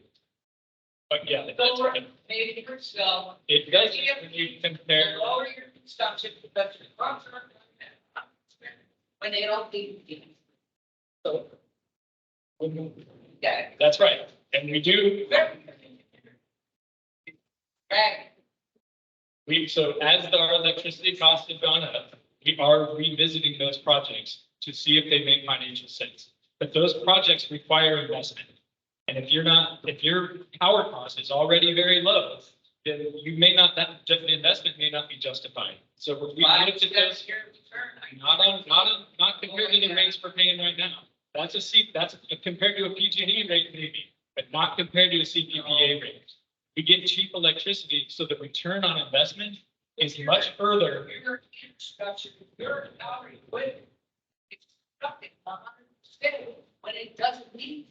Right. There could be times when your funds only need 1%, Right. and you're still selling 100. Not necessarily, we do have Yes, you the, are. we do have the, Yes, you are. so for those that are willing to listen, we do address those issues. We do have CFDs. We do look at whether or not it makes financial sense for us to look at those other sources of generation or provide our own generation. And when we have such a low cost for electricity, a lot of times the return on investment doesn't make sense for the district. As that dollar amount goes up, that I said it's going up. it is going up, so that equation may change. That's 5 years ago, when the cost was low, and you could have been ahead of the curve. So You're short sighted. none of us knew that the electricity price was going to double over that period You of know, time. yeah. And we still, sure. So a couple follow-up questions to what was asked earlier.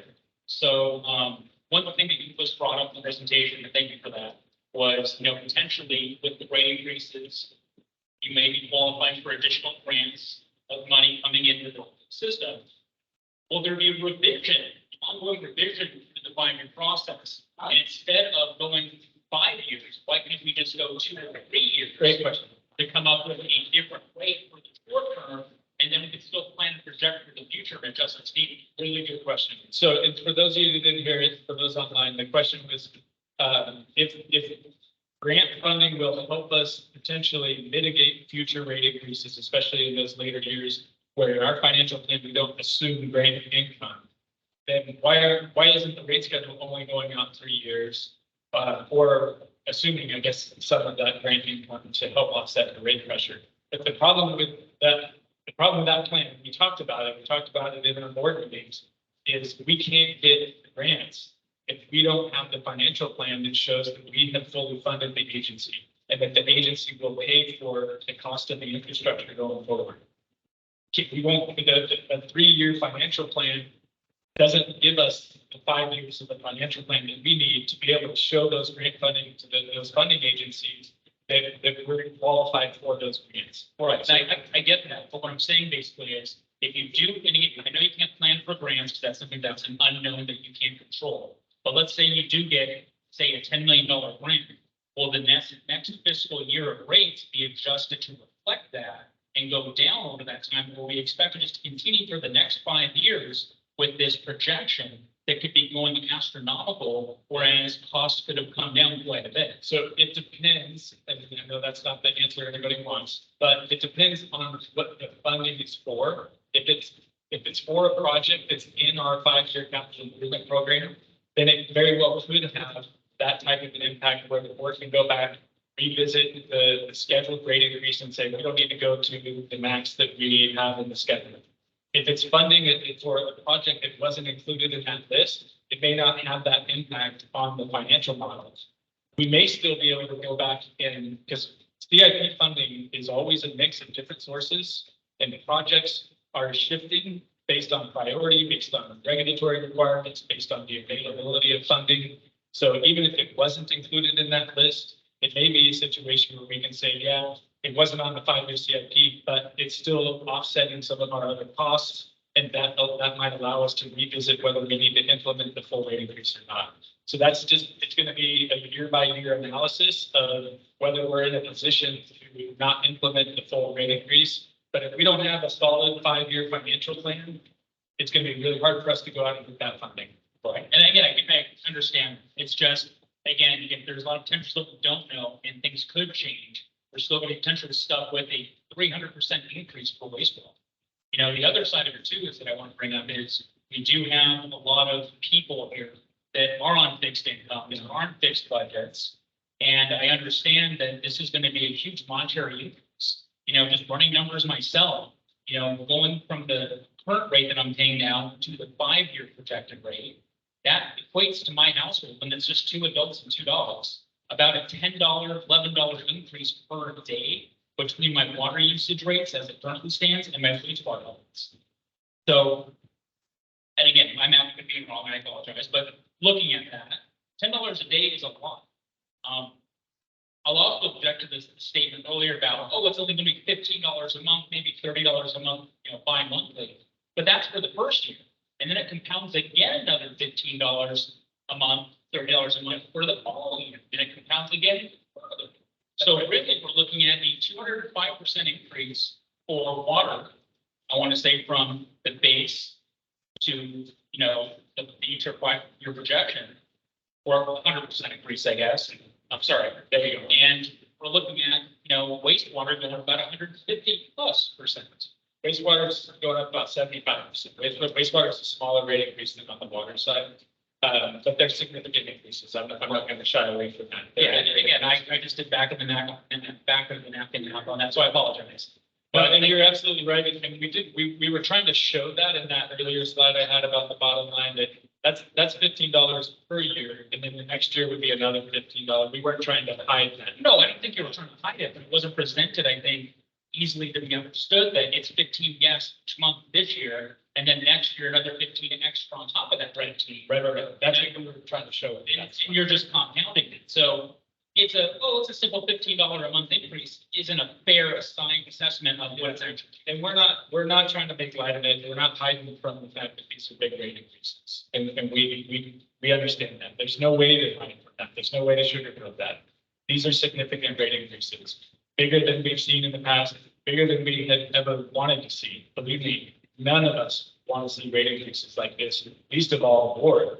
It put a ton of pressure on us to get these numbers down, and we did everything we could to get these down to the point where if we start to risk defaulting on that, or not funding our operations, or not able to address aging infrastructure, if we don't have a plan that funds it, and even if there are other things that we're going to try to do to address that, to bring in other sources of revenue, we got to have the financial plan that funds the agents. I just have one follow-up question.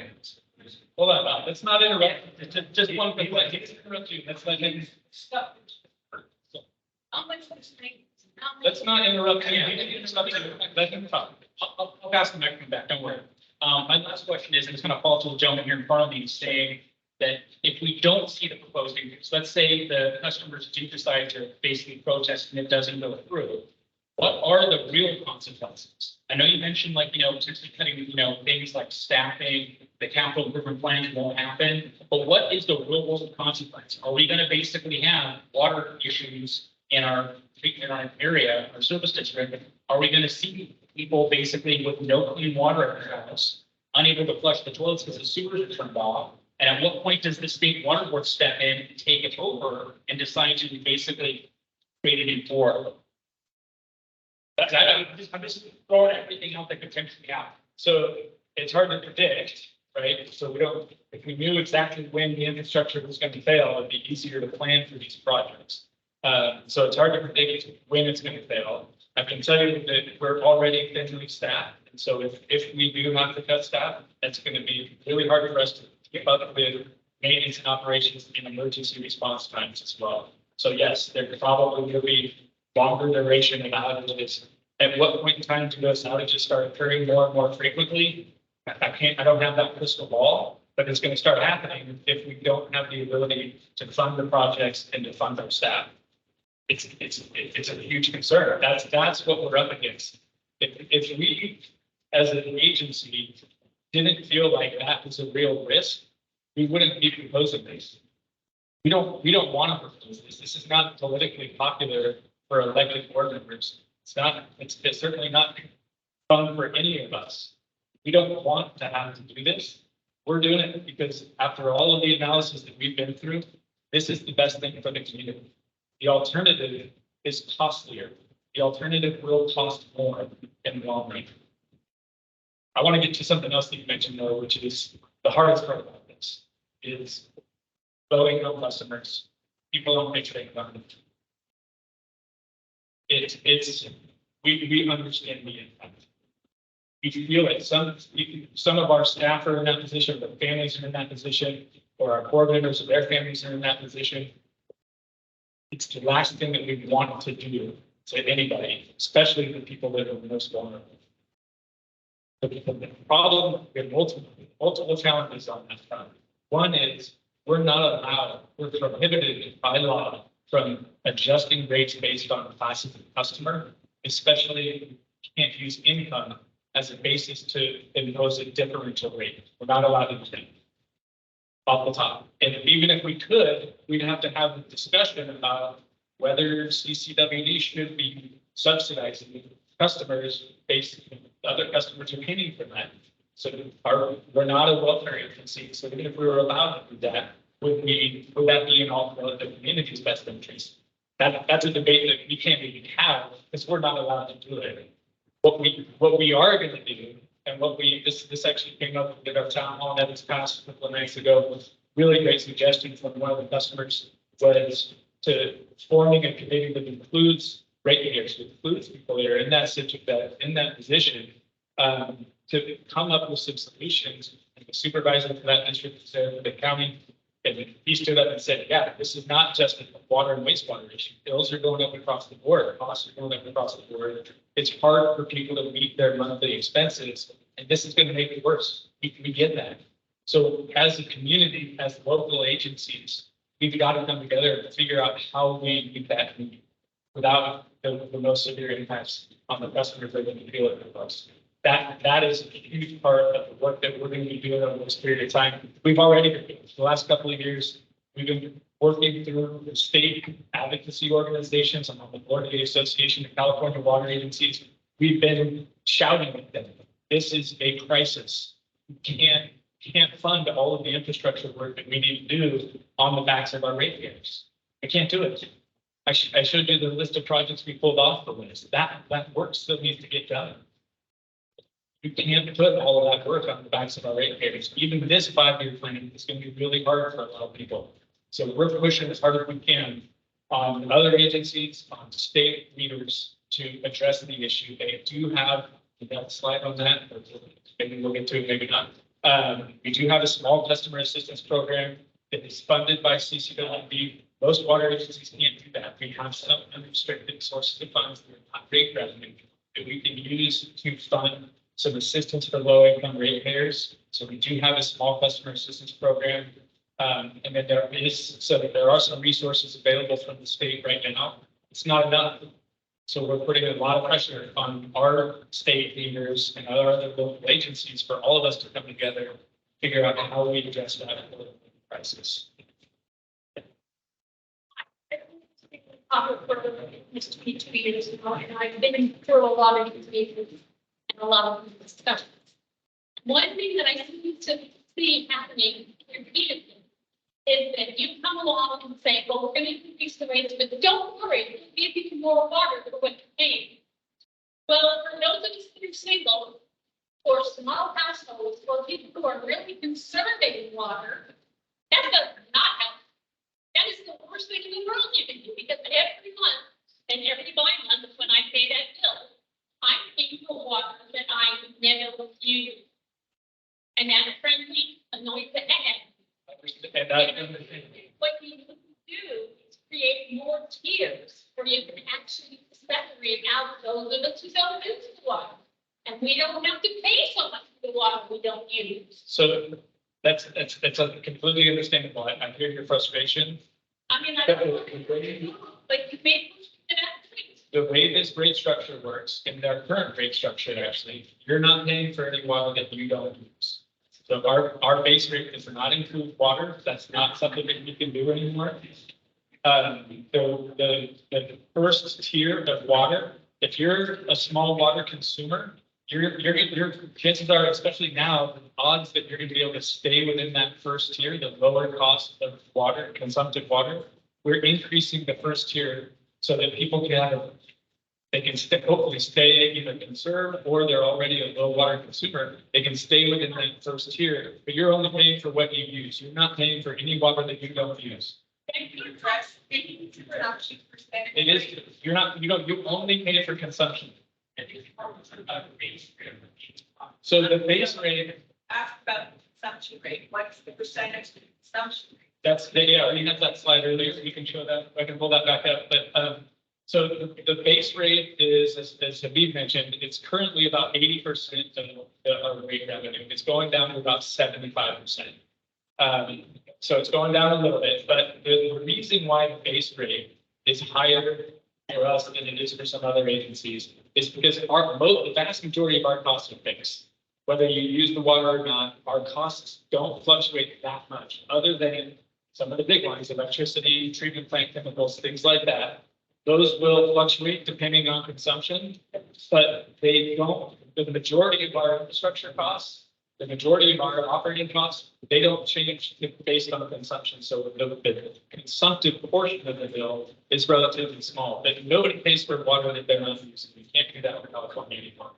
All of our customers are metered, and you only pay for what you consume.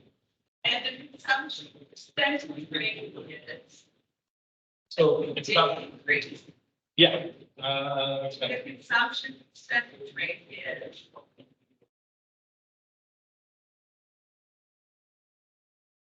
According to past meetings, it's going up to 156%. Yeah, I think this is the slide. So this shows the 3 tiers. We're eliminating the 4th tier. This shows the 3 tiers, the consumption rate over the 5-year period. So am I correct when I say it's going up 256%? I don't think it's good. It depends on which tier. Are you talking about the tier 1? No, That's equal to 1. it's less than 100%. Oh, it's not, it's going up 256%. For meetings, so you're going up 100%. And that's the end for our base rate. And our consumption rate is going up 256%. I don't know where you're getting the 256. So I see what you're saying. I'm 17 to 38. Yeah. So that's 256%.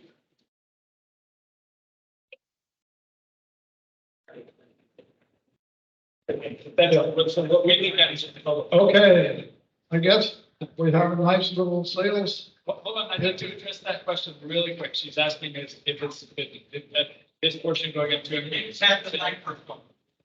So what we look at is the total bill.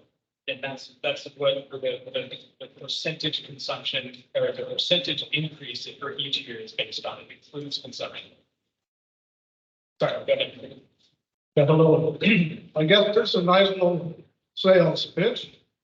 Well, I don't buy it, not all of it, buying you can still sink. I know obviously some of the rates will have to increase. There's no doubt about it. However, the last few days off and on, I've entertained myself with the financial or the study that you have on the internet pertaining to these rate increases, and done some analysis as well. And in order to become cash flow neutral, all you need to do is raise the rates about 27.4% over the next 5 years. Now, based on that would include your expenses as they are listed currently. It does cover your debt service and all of that. So I guess what you're shooting for is you're trying to get your net cash flow, that is the excess of income over expenses from nearest zero now. Well, as you said, you have a slight minus, about 15,000 if I recall, and build it up to 8 million by the 5th year, accumulating a total of about 19 million in the process. The point being that I don't think you can sustain this type of a rate increase. I mean, you double it, propose to double it, and expect every household to divvy up roughly $7,300 a year. Now, to a lot of people, that's an awful lot of money. What needs to be done, I think, is basically have a 14% increase off the bat and slightly more increases thereafter, just simply to affect your zero sum game. Now, and then obviously your excess is supposedly funding reserves as well as capital projects. Now, your reserves, as of what was it, as of you had about 17 million in reserves as of July, whatever, it was 22, if I'm not mistaken. That's correct. So I think somebody needs to sit down, sharpen their pencils, and determine what is really absolutely necessary in order to make the organization function. And I'm not sure it's at that too. Now, where was management this entire time to get to this point? To have to come up with this sort of increase. Number one. Number two, where was the board of directors? They're supposed to provide the oversight. They failed miserably. So anyway, in conclusion, I recommend everybody write a protest letter and hopefully have CCWD sit down and come up with a more reasonable proposal.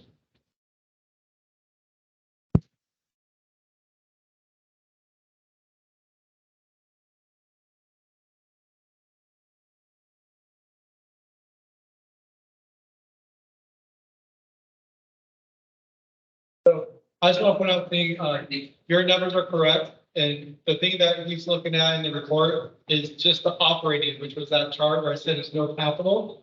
And then I said, we need to build net income, because that net income that you mentioned, that's what goes to capital. And he said it goes up to like 8 million.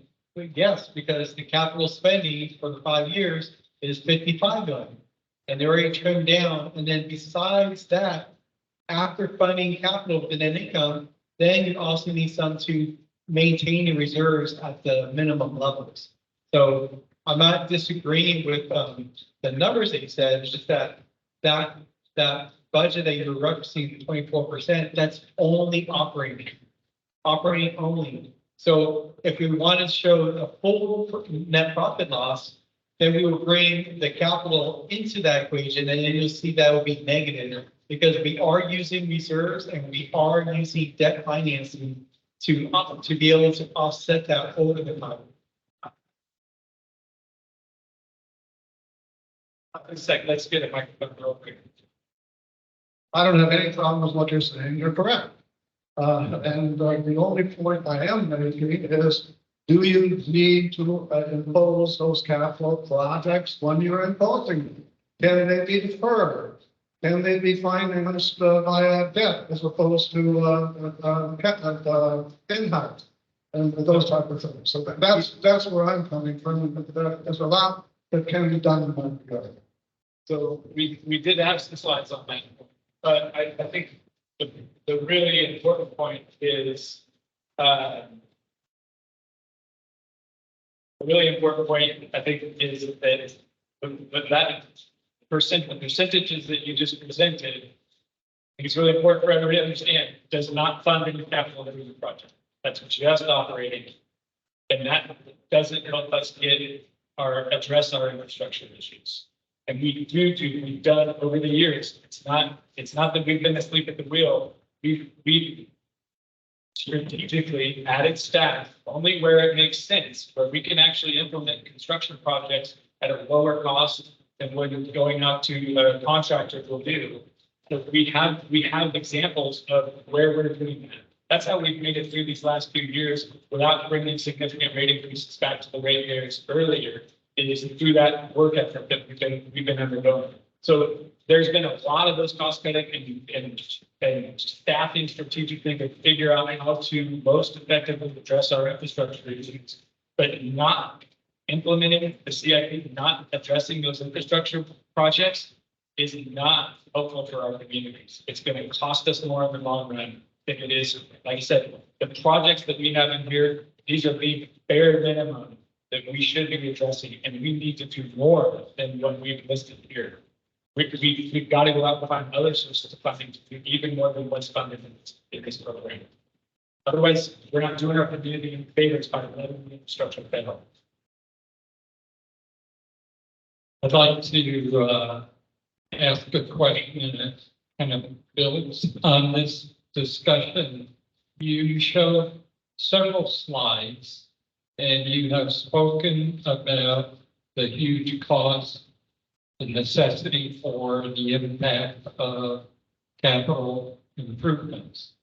One of the slides showed a couple of different projects where it was either an original forecast or the budget, I'm not sure, but then in reality, the actual cost was double or triple.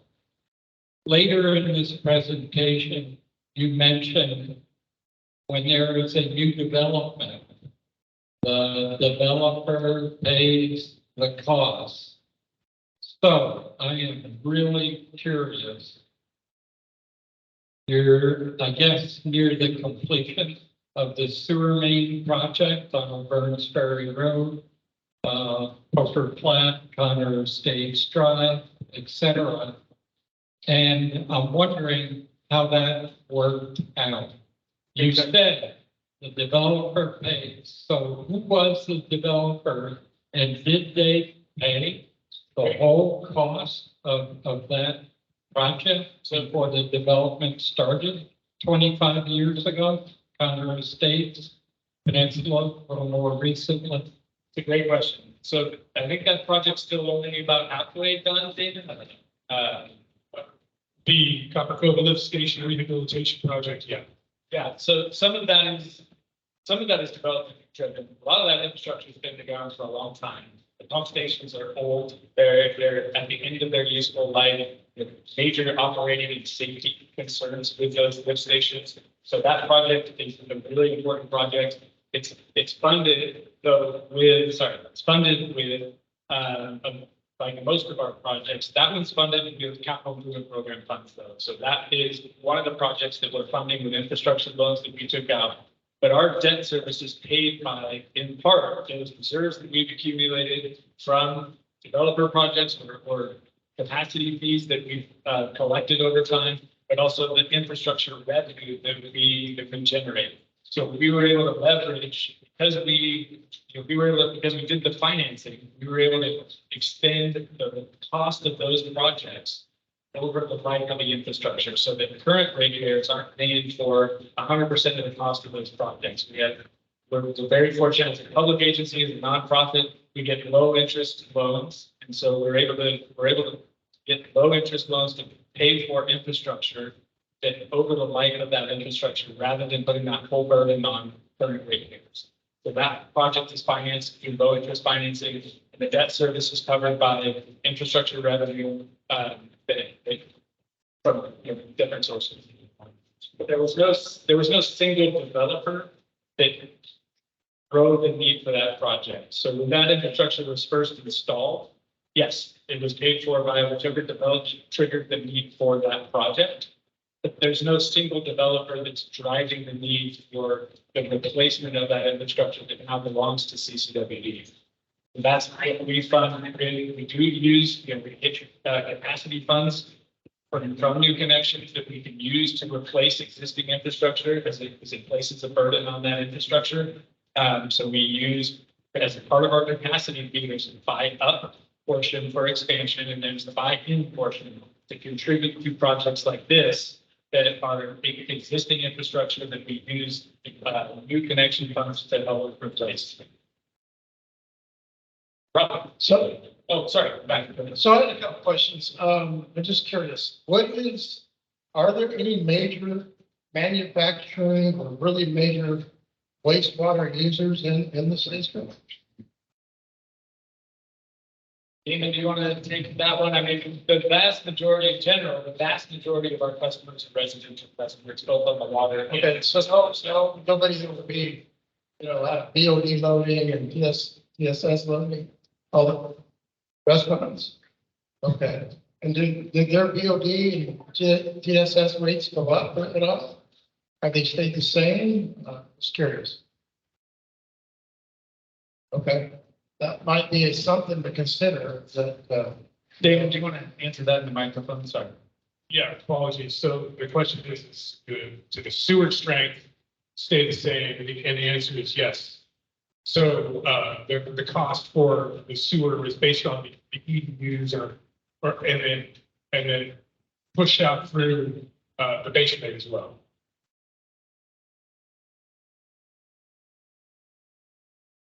okay, and then the other thing is, I was curious, in the same, the wastewater capacity, is that gonna be, where are we at total in the coming years? Is that gonna be an issue? Yeah, and it depends on which of our service areas. I'm assuming you're asking about copper, since here we are. But and we do have, we're not at capacity yet. We don't have a building moratorium or anything like that. We're getting close. We're getting close to capacity for treatment plant. So we have a couple of projects that are in process right now.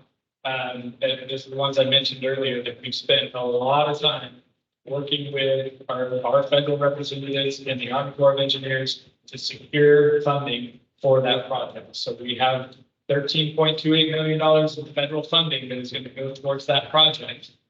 We have a 25% local match, and the cost of that project keeps going up. So we're going to try to bring in other sources of funding. But addressing that capacity issue at the wastewater treatment plant is an issue, and it's a very expensive project. So if we had to fund that project 100% backed on ratepayers, it would be astronomically expensive. So we're doing everything we can to bring in outside sources of funding to help cover the cost of that project. So new users, developers, I guess, you don't have any big manufacturing plants. Connection rates, are they going up, or they stay the same, or is it something that can help our cause? We just updated the capacity fees a couple of years ago, and they went up a little bit. Okay. I used to work in Modesto, and I know that they're huge. Huge thousands, hundreds of thousands of dollars. Wow, they're not quite that high here, but they're not low. Yeah, no. And that varies a lot. Again, it's always hard to compare one agency to the next. Right, that's a different. That varies a lot from agency, and even for us. So our rates are uniform across the district, water and wastewater rates. Our capacity fees, though, are specific to the service area. So we do update those fees periodically, and that's specific to the service area. So we have a connection fee for copper wastewater, we have a connection fee for copper water, and then we'll adjust those periodically over time. Okay, that makes sense. The other thing, we talked about regulatory requirements, which are huge, I'm sure.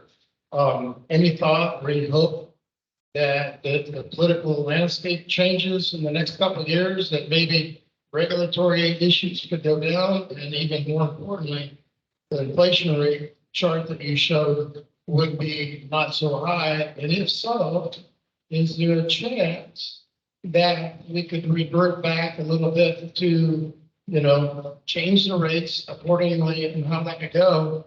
And of course, that all depends on how everybody votes. Yeah. So, like I mentioned earlier, I don't have the crystal ball as to when our infrastructure is going to fail. I don't have that one either. It's not the politics in California. I wish I did. I wish I could tweak that a little bit to help us out more than what the current situation. But I think Khabib mentioned in his presentation earlier, the inflation assumptions that we made in the 5-year financial plan we're not projecting inflation like we saw in the last couple of years. The inflation rate you're assuming is going to come back down to kind of historical normal. So we're not projecting as a part of this rate increase, really high inflation like we saw over the last couple of years in particular. So, but sure, if anything happens that decreases our costs, then yes, on an annual basis, we can reevaluate whether we need to implement the max amount of the scheduled rate increase that was approved. Okay, that's fair. And the last thing I guess I would question is, in your whole operation model, have you, sure you probably have, but have you implemented a total quality management process or something that looks at reducing waste and reducing costs? I know in the manufacturing world, that's an ongoing thing, so we don't have to raise the price of product and that sort of thing. And I'm just curious if that's been and hopefully that's been addressed and looked at, right down to the last little bit. Yeah, so we had a couple of slides on some of those efforts, but we're doing that on an ongoing basis. And within each of our departments, really, we always tend to focus on operations because that's what has the most impact on everybody. But we do that in the office as well, in the business, our admin services department, other business practices or technologies that we can adopt that can help us decrease costs. We're gonna go out and try to figure out ways to do that, same in operations. Yeah. And the last, I just want to say, I, for one, appreciate you guys' efforts and you coming here listening to us and, as a community, and I know it's really tough for each stand. And, I appreciate all your efforts. Yeah, we're gonna get 3 questions here, and then we're gonna address some of the questions that are online, because those folks have been waiting for quite a while. So we got 3 folks in here and then online. May not get to all the questions online, so put them in the chat and we'll make sure we respond, but we'll do it again. Hi. First of all, how much did we pay for this study? And I say we because we paid for it. Yep.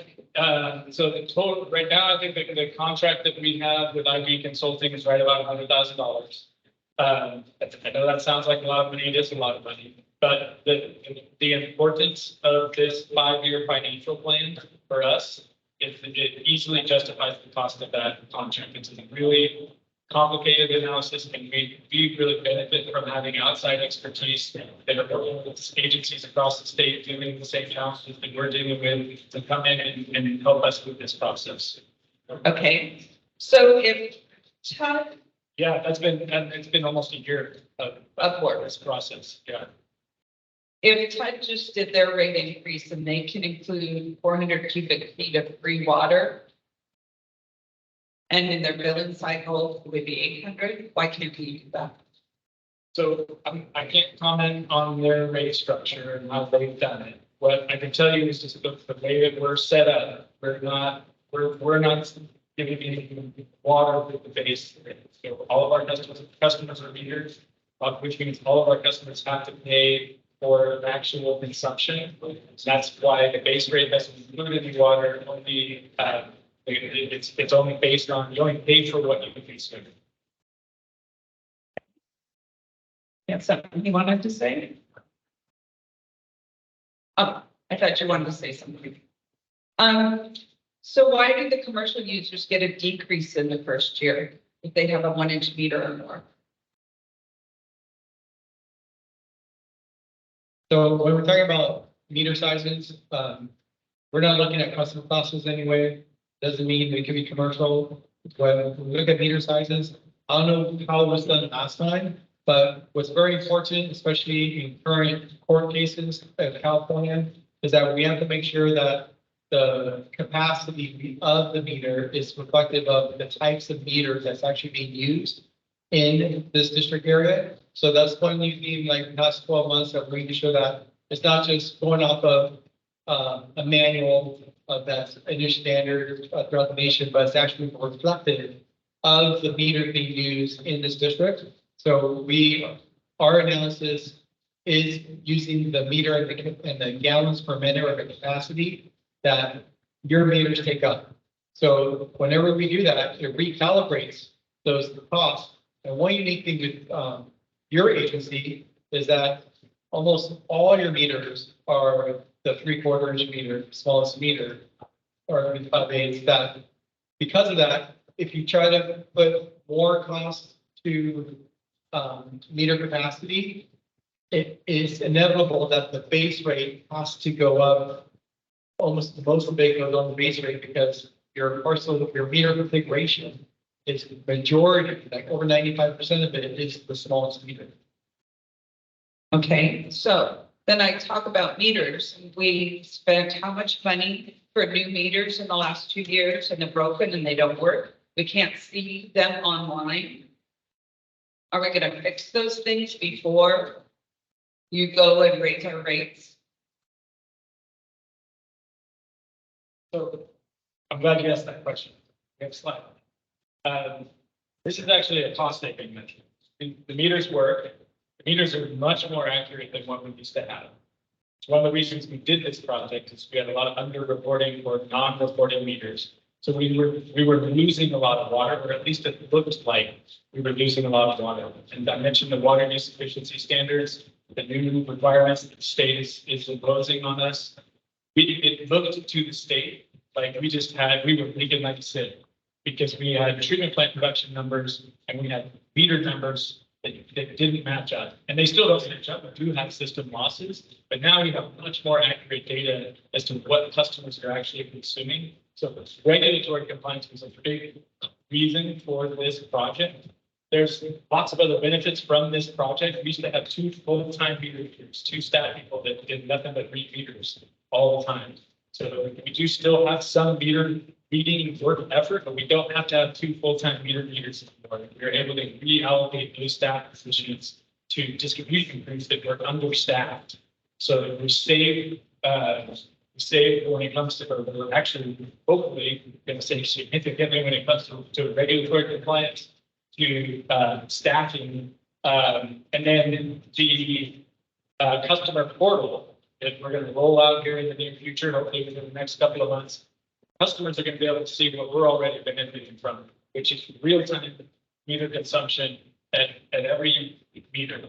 So you can set leak alerts to know if you have a leak, or if there's unusual consumption. You can set budget alerts if you really want to stay in that first tier. You can set an alert so that the system will let you know if you're getting close to that first tier. So it's going to be we are really valuable data. We're still doing some quality control on the customer portal that will be the customer facing side of it. But once you roll that out, customers are going to have access to that really valuable data as well. So this, to me, is an example of the cost savings things we've been implementing. So it is an expensive project, $4.6 million. But we were able to get like 1.75% that spreads the cost of the project over the life of those meters. So we really have to burden current customers with the full cost of that project. This is smart financing. And this is the kind of project that's going to help us save costs in the long run. Is it going to work? Because it's been 2 years. It doesn't work. Okay.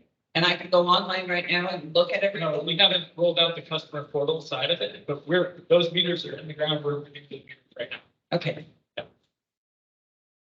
Yeah. Question about if we're trying to cut costs.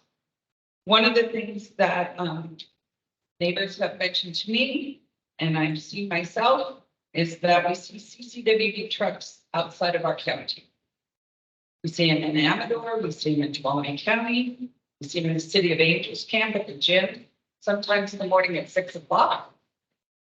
Why are they driving company trucks around? Why don't they drive their own personal vehicles? We do a lot of cost savings measures.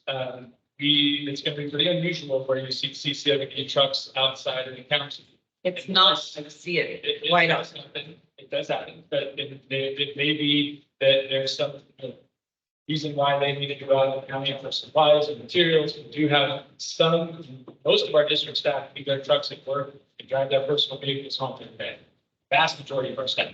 We have some staff that have their vehicles that take home. If it's an on-call employee, the on-call employee has their service vehicle with them, and they're allowed to go to the gym in the morning before work if they want to. And on their way to work, that's not an additional expense to the district. If that person is on call, they get to be able to respond right away. So and those will be instances, both for the most part, where you're going to see a district vehicle in somebody's driveway is because it's either an on-call person or it's one of the new staff that have the time to be beside.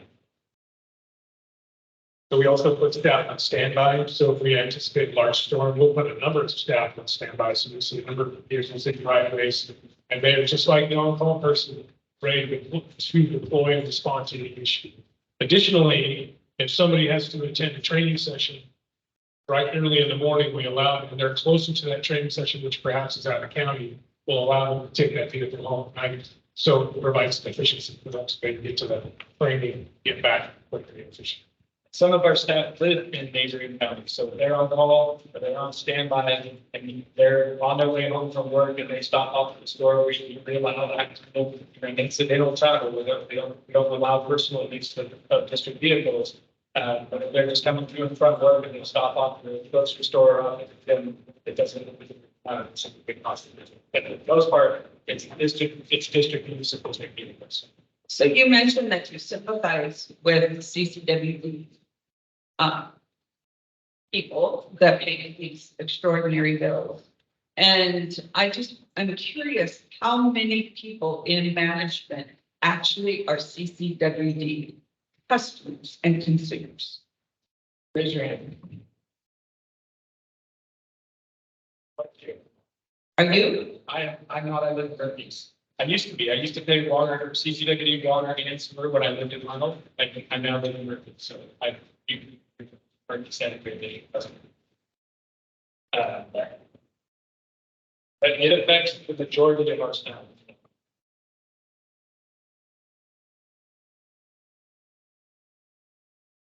Hi, my name is Ralph Copeland. And I'd like to thank Michael Minkler and his crew for putting on this presentation. And you all know I'm a shill for CCWD. But I've been attending CCWD board and committee meetings for about 2 years, in person, virtually, and review of stored videos. If you go to the CCWD website, you can sign up for notices for board meetings and subcommittee meetings and participate and have your voice be heard, not just once every 5 years.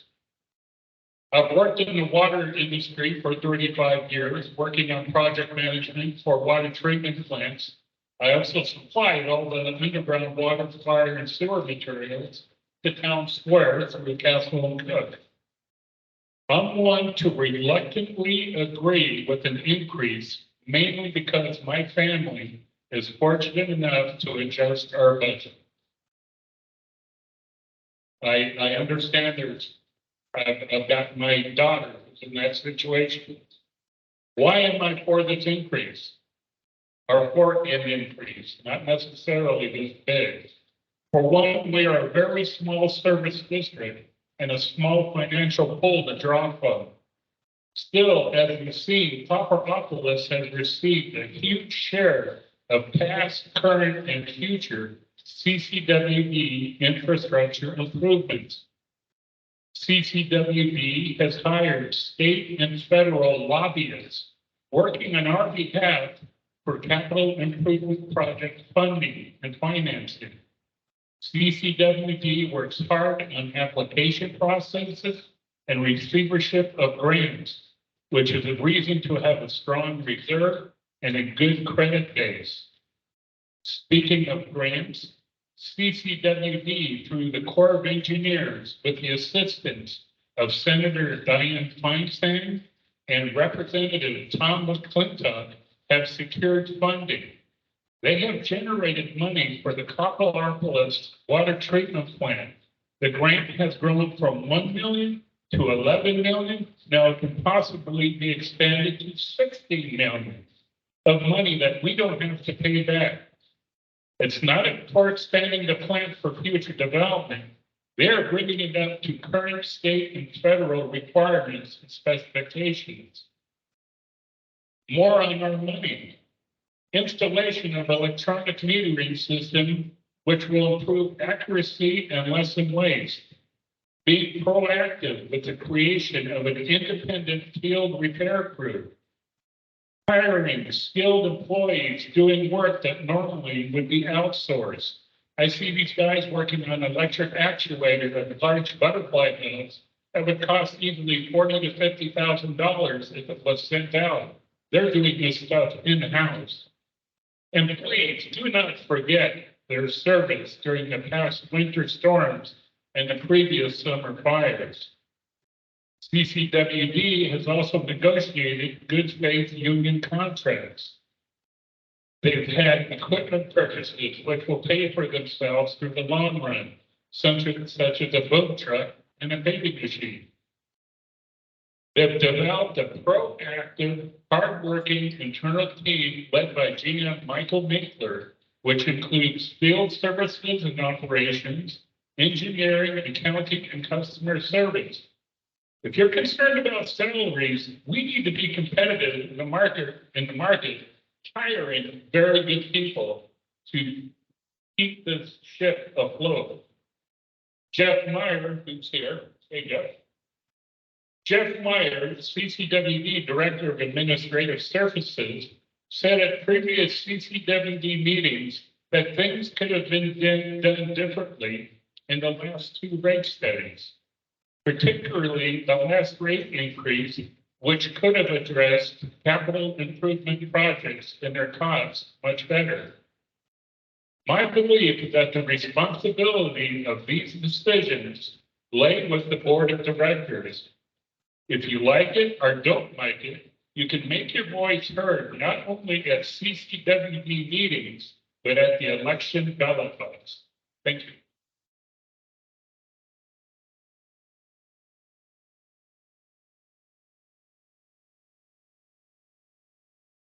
I had one question that I didn't get last time, so I'm not trying to take anybody else's time. In regards to the protest, and I think this is an important question that's been raised a lot online, and I want to see it addressed. I believe the threshold is 50% of the customers plus one. That's correct. Okay. Who is certifying that, making sure that that's being done? I'm assuming, hopefully, it's a third party, so it's honest and clear. It's transparent. It's not a third party, but we will have a master list that everybody that submits a protest will be able to verify that their vote was counted. So we have to go through the process of verifying the protest letters that they belong to the property owner, they were signed by the property owner. So we have an internal process that we track all of that, and we'll have a master list so that everybody who submits a protest can verify that their protest was counted. So it will be 100% transparent, you handle the administration of that. I just wanted to clarify that for people that were thinking it was going to go somewhere in that question. Yeah. And then the last one is just a quick follow to that is it was a 30-day notice. We obviously live in a community that, talk about 30 notice from the time it was mailed out. I know this has been in discussion for 45 days. Okay, sorry, 45 days. Is there an ability to extend that out, being that this time of the year, we've got a lot of people that are out of, the area on vacations, other things. We do have a very large community where a lot of the property owners don't always live here full time. And could that be potentially addressed or extended? So at a cost, right? So we actually already extended it out from where we initially, so normally we try to get this process done before the end of the fiscal year, which our fiscal year ends in June 30th. Try to get this process done by the end of June 30, so that the rates, the new rates take effect the entire fiscal year if started. This has been such a difficult process, and we've gone back to the drawing board so many times that we ended up delaying the implementation of this rate study already, because we wanted to continuously go back and try to figure out other ways to get the cost down. So we've already pushed it out a couple of months. If we push it out more, that budget deficit that we're running this year gets bigger unless we also increase that first year rate. So there's a fine line there of the cost benefit of pushing it out further. I think really at this point, because I know the 45-day notice is the one that everybody pays attention to.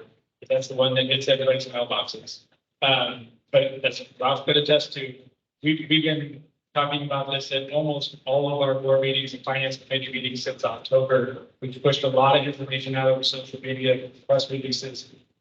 The impact or the scale of these rate increases were present in the 5-year financial plan that we presented to the board, I think it was back in January. We've been wrestling with this for a long time. So at this point, I think we're at a point where we have the information. The information's not going to change. The cost of delaying the rate increase goes up for the district if you push it out. Is DPWG going to address water conservation? Yeah, so there's different, if we have to, is one answer. So I mentioned the water use efficiency standards that the state of California rolled out. So they're requiring us to ratchet down the per capita consumption of our customer base. So and there will be penalties if we're not able to meet those water use efficiency standards. They can fine us and they can make us ineligible for grant funding. So it's important for us to prioritize that effort. That's one of the reasons we did the AMI meter project. But in general, yeah, we take our responsibility to be good stewards of our watersheds very seriously. But it's in our mission. We're, like I said earlier, the county-wide water resources planning jurisdiction. We take that very seriously. Are the consumers going to benefit from water conservation? Yeah, I think if the consumer is the one that is conserving the water, then yes, the consumptive portion of your bill will go down. But as we know, I don't think we're not going to hide the fact that that's the smaller portion of your bill. But really, from the district's perspective, the cost of the water is actually very low for us. A lot of districts, it's the opposite. The cost of the water, they may have to purchase water from other sources, or they have to import water from outside of their region.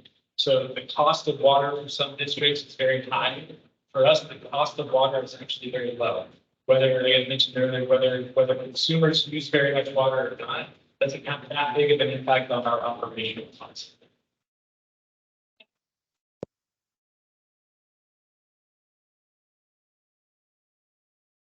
Other questions?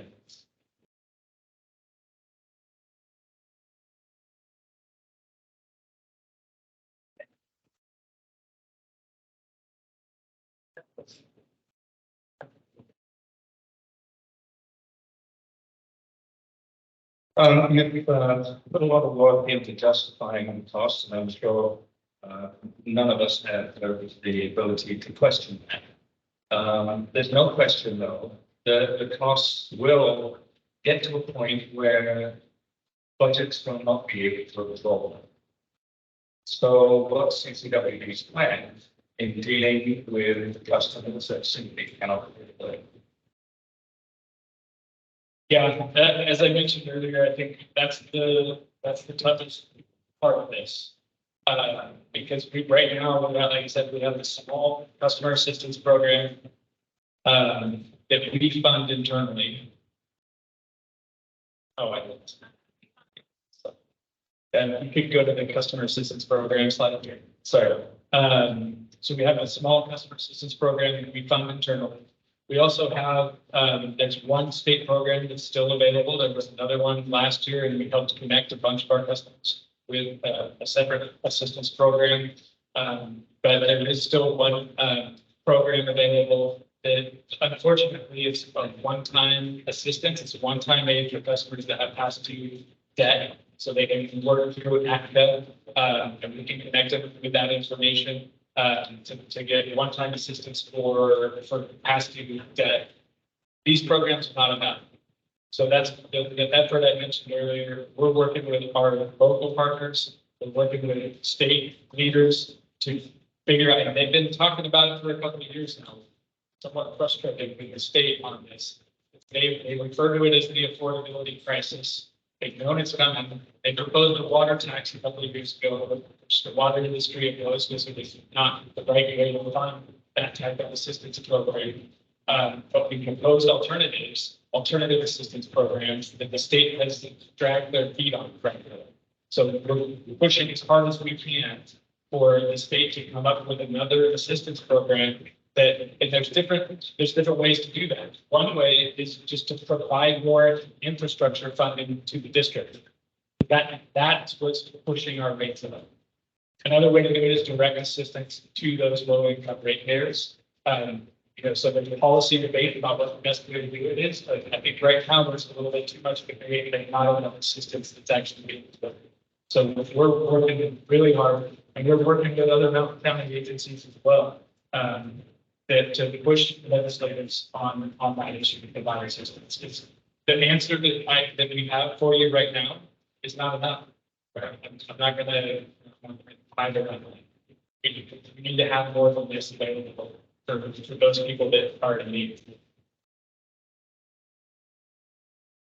Michael, we made a commitment early on to address the questions that were online.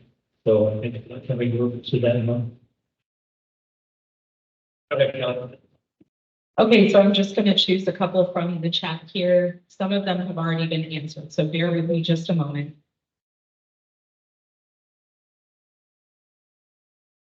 One of the questions is, if CCWD is not anticipating high inflation rates in the next 5 years, how can CCWD look for an 83% total increase in the next 5 years? Good question. So part of it is, we had a slide earlier about how this first year in particular, we're just catching up with the ground that we've lost over the last couple of years in this inflationary environment, the cost increases that we've incurred over the last couple of years. They put us in a position where we have a significant operating deficit that we need to close immediately. That's the most immediate pressing issue. The other issue is the cost of those construction projects has gone up, as we saw earlier, gone up a lot more than just the rate of inflation. So those projects are more and more expensive, and we need to fund those capital improvement projects. So that's what's really pushing this. There's another one asking, are we paying for infrastructure or typical California bureaucracy and regulations? Yes, it's the answer, unfortunately. For the most part, it's infrastructure, but we could talk about why those costs have gone up so much. There's policy decisions that have been made that are driving those costs up. Right? Those things are outside of CCW's control. We do have, like I said, every year, additional regulatory compliance burdens. There's a lot of red tape that we deal with every single day that costs money. But the cost of not doing it would be even higher. Leaving. We don't, that's not our favorite part of the job. We don't really enjoy it, but if we don't do it, like I mentioned with the water use efficiency standards, the state could impose fines. They could make us ineligible for grant funding. So we've got to maintain our regulatory compliance in order to avoid more costly penalties. Obviously, the bottom line for us is health and safety. Right, so that's always going to be our number one priority. Health and safety of our customers, health and safety of our staff. And so whether it's regulatory compliance or not, the condition of the infrastructure is what's driving this. Another question, why do folks in the Bay Area pay in comparison to us and their water comes from up here? Seems like their logistics would cost far more. There's so not all agencies in the Bay Area are cheaper than us right now. Some are. It depends. Again, it's always hard to compare one agency to the next. Because the circumstances and the water supply and the conditions of those agencies are always very different. But in a lot of cases, it comes down to the slide I shared earlier, population density.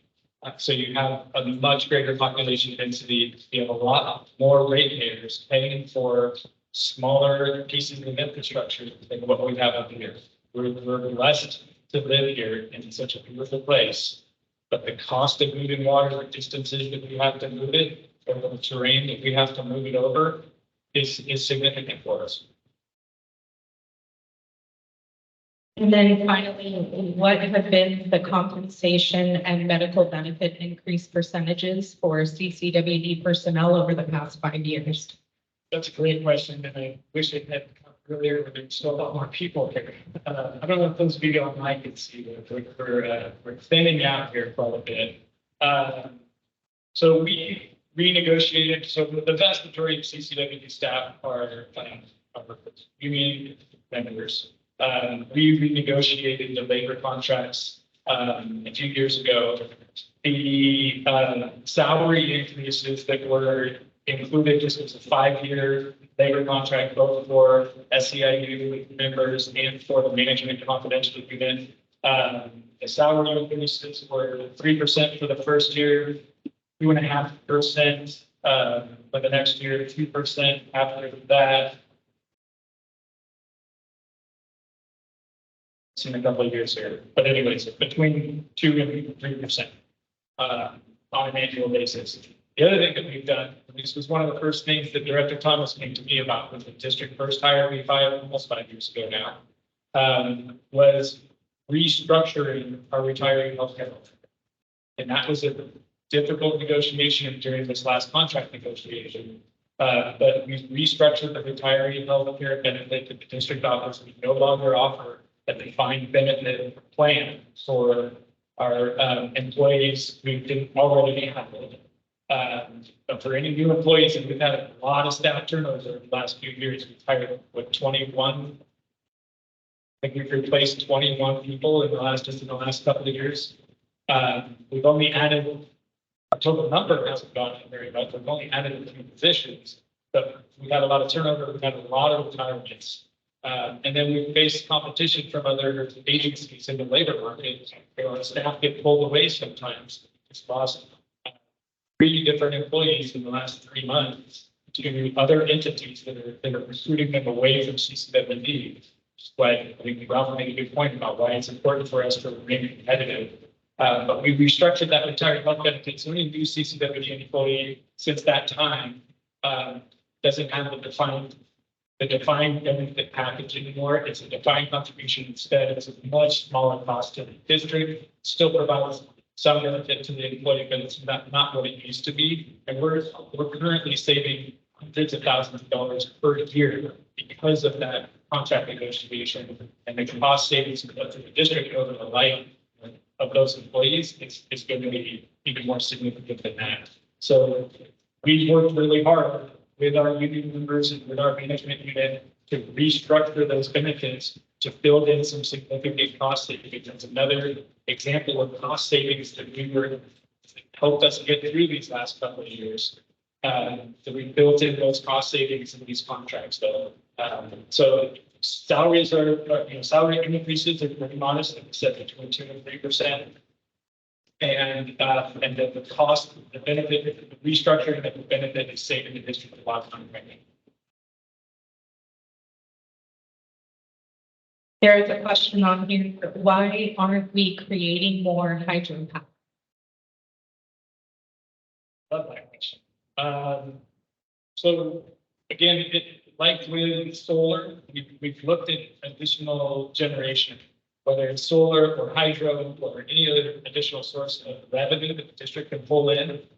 We've looked at that over the years, and in the past, those projects, because of the low rate of electricity that we have, which means it's a much longer return on investment than you can see if you're paying the commercial rate for electricity. In the past, those projects haven't penciled out. Again, that cost for electricity has gone up quite a bit. We're going to continuously reevaluate those projects and see if it makes sense to implement additional generation projects.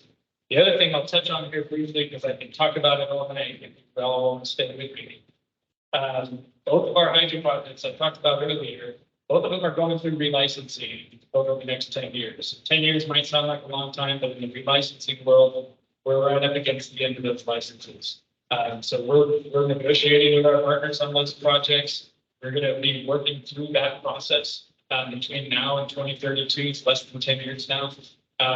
To maximize the district's benefit, the district's revenue from those projects. So that in the next license terms, we get even more benefit from those projects. CCWD is really lucky that in 1946, when the board the district was created and the founding board immediately filed on water rates on the Spanish law. And we, to this day, I think it's a story that we need to do a better job of telling how important those water rights are to CCW, to the Palo Alto County. Because that's the water that was used to build the North Fork project. That's the water that's going to carry the Northwest project through the next license term, looking out to 2060 potentially. So those are foundational projects for the district. And we're doing everything we can to make sure that in the future, we generate even more revenue from those projects.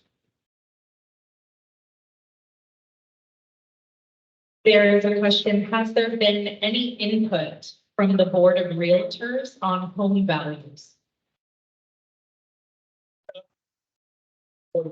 I've heard from individual realtors. I've had some discussions with real estate agents in different corners of the county. And we're going to continue having those discussions between now and September 13th. But no, I haven't anything from the Board of Realtors, but I'd be happy to have that discussion. I mean, I will say, I think the impact of water and wastewater infrastructure failure is probably worse than the impact that these rates will. And that's kind of the balance that we were trying to strike when we developed this 5-year financial plan. Again, going back to what I said, it seems like a long time ago now. Not because we want to do this, it's because we truly believe this is what's best for the community. The alternatives are potentially more costly.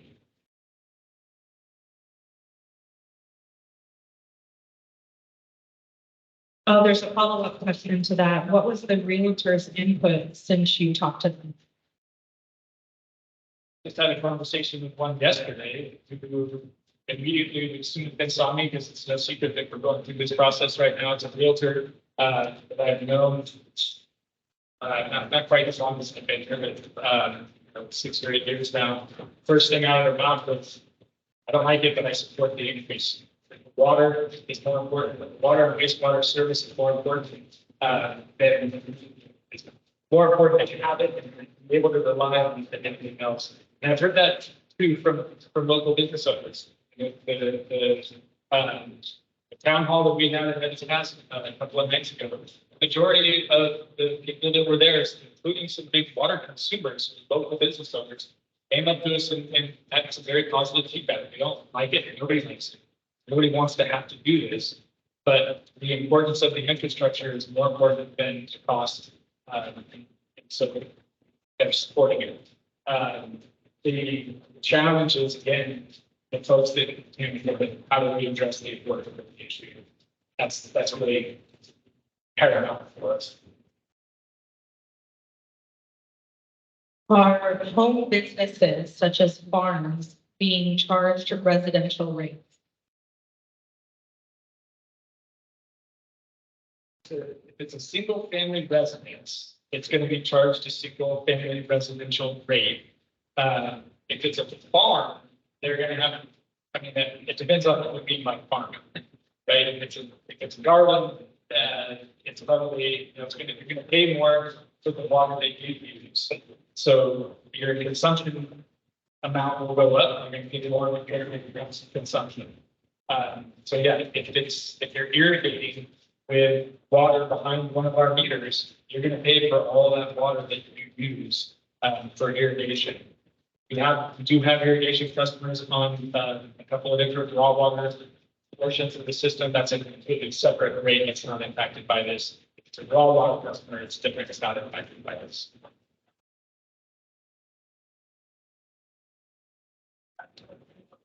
Any other questions in the?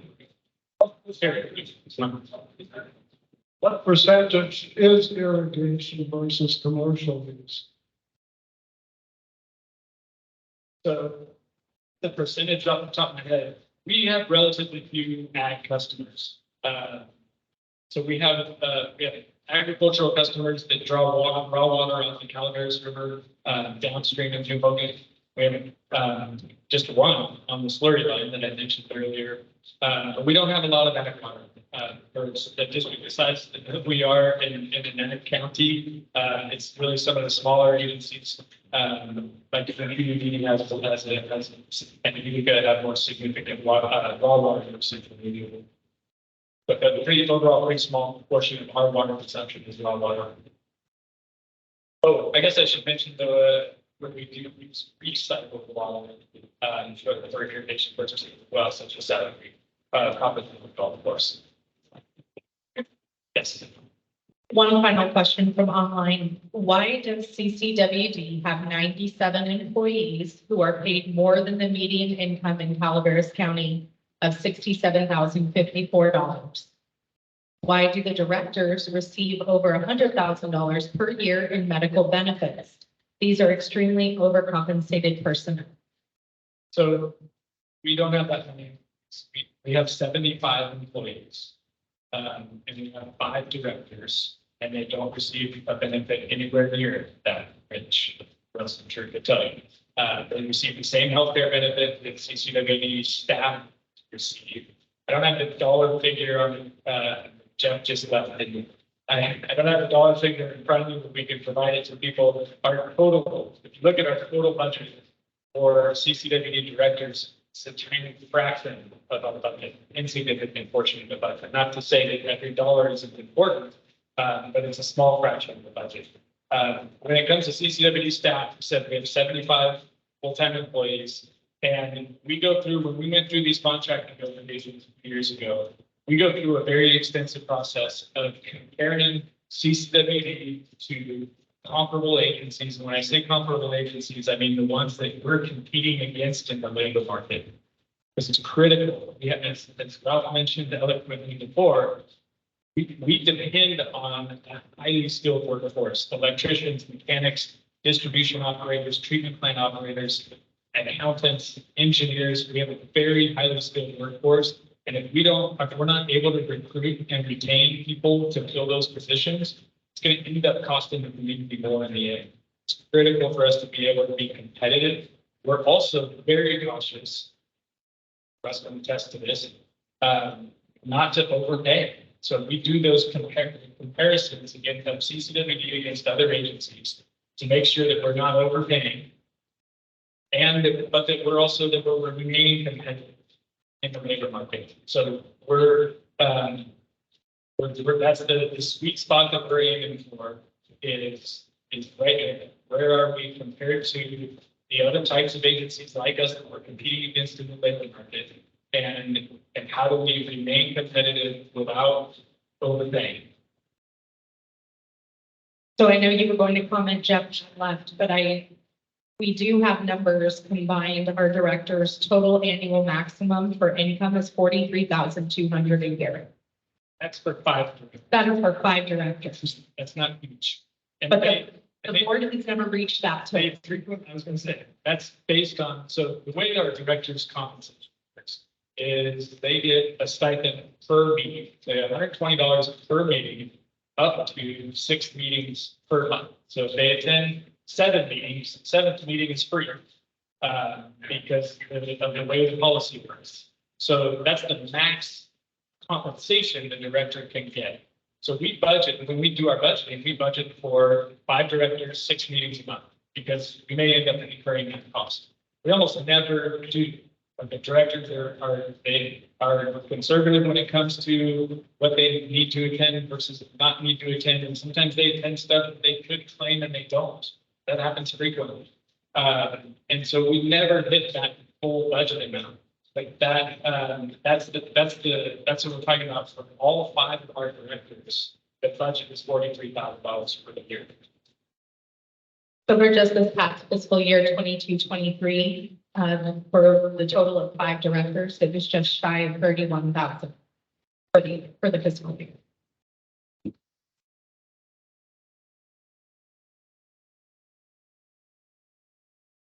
There's a question, is new. Sorry, no. This is not a criticism of the person who posted that.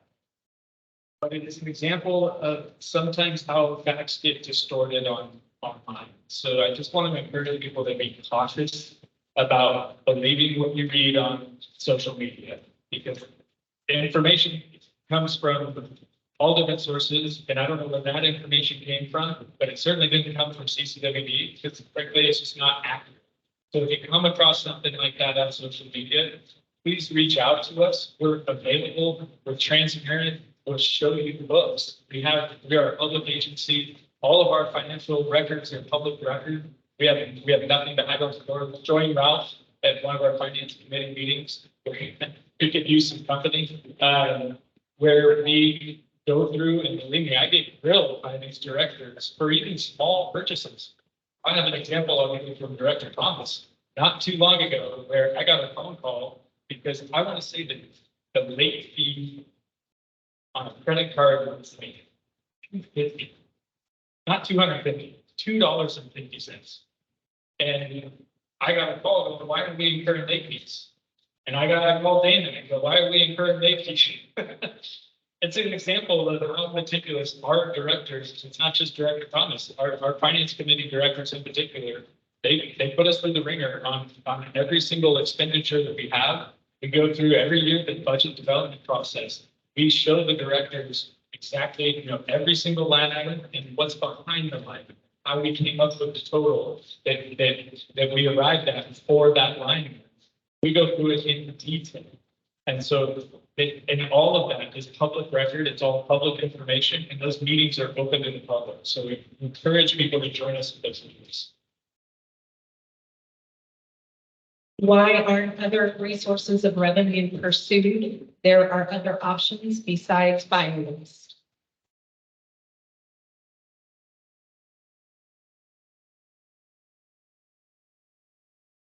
Didn't have a slide. In a little section here on the supplemental funding. So this is, actually the short answer is we are aggressively pursuing other sources of funds. And we constantly pursue other sources of funds. So from 2011 to now, we are either complete or currently implementing $48 million in grant funds and grant funding projects. We have another $14.2 million pending. We don't count those in the financial plan because these are competitive grant funding programs. We can't assume that we're going to be awarded grants until we've actually secured those funds. It's not easy to get these grant funds. It takes a lot of work, a lot of staff time. It's a huge effort for our engineers to do the design and environmental work that goes into being able to secure these grant funds, and they're very competitive. So due to a lot to try to bring in outside sources of funds. And I think we've been very successful with it. We're gonna continue, and we're always gonna try to do more. Yeah, we're talking. Michael, don't forget the $120,000 with the scrap brass that we sold for the old meters. Another example of how frugal Director Thomas is. He asked us, I think at every board meeting for a year, what the current price for scrap brass was, because we were pulling all those old meters out of the ground. Those old meters had scrap value. And so Damon and his crew worked with the Vallecito crew to get the inmates from the Vallecito CAL FIRE crew to help us pick it clean a little bit to save and get a little bit higher value for cleaner brass. And so we separated it out and we took that brass and scrapped it. That's just another example of just every penny that we can bring in from other sources. We're going to do it. And including, we were just having a meeting yesterday where these are the big grants, right? These are the infrastructure projects. But we talked about trying to save money on electricity. CPPA, our local electricity provider for public agencies, has a small grant program. So right now we're putting together a grant for $30,000 project to help us shave off some of our electrical load. We're looking at other small grant projects to help us save costs wherever we can. The comment about biosolids, not to be confused with biomass power. I'm not going to spend a lot of time on this slide, and I wasn't just going to forget about it, but the question came up. So this is the biomass power plant that is scheduled to start construction later this year at West Point on a CCWD property. And over the course of the development of this project, we've come to realize just how beneficial it is to have the biomass power generation co-located with wastewater infrastructure. This will be located adjacent to our West Point wastewater treatment plant. We're going to generate revenue from the project right off the get-go because there's leasing CCWD land for the project. But we're also going to reduce trucking costs as many in Copperopolis now know, we spend quite a bit of money trucking our biosolids from our wastewater treatment plants to Sassoon, and landfill in Sassoon is the closest place that will take it. This facility will take it. This facility will mix biosolids from our wastewater treatment plants into the biomass mix that goes into the fuel mix. The project is funded, or sorry, fuel, 99% of the fuel will be pulled out of the forest. The whole point of the project is to decrease wildfire risk and improve watershed health. So in the forest helps protect the community, it improves the watershed. It saves CCWD money because we'll be able to truck our solids to West Point instead of trucking them to Sassoon.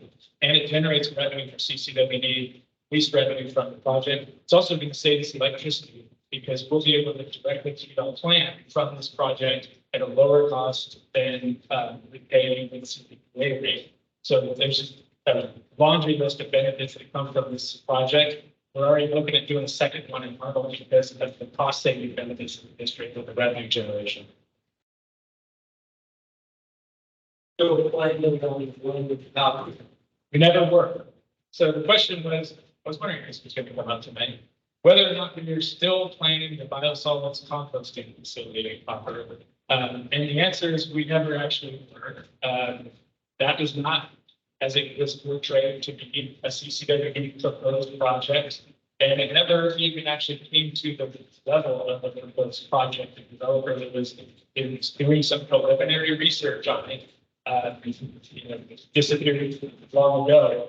It took on a life of its own and became something that wasn't necessarily real. And we tried to address that. We tried to provide accurate information. Unfortunately, I think the misinformation outweighed the actual information that was available on that project. But no, we're not planning to biosolids composting project in Copperopolis. Is new paving equipment used as a resource during downtime to earn revenue from areas lacking such equipment? Excited to hear the question. So just to repeat it, right, is new paving equipment used as a resource during downtime to earn revenue from areas lacking such equipment? Good question. And so the answer to that is we do have mutual aid agreements with our neighboring utilities. However, this new paving equipment that we purchased is put to use with district crews between the utility crew, which spend their days replacing service laterals, to the construction crew. This equipment is put to use. So in turn, we save money on paving costs for private contractors. We keep that in-house. It's a cost-saving effort for us. However, in consideration of those mutual aid agreements, should there be a need for a neighboring utility, should that equipment sit idle, absolutely we can make use of that.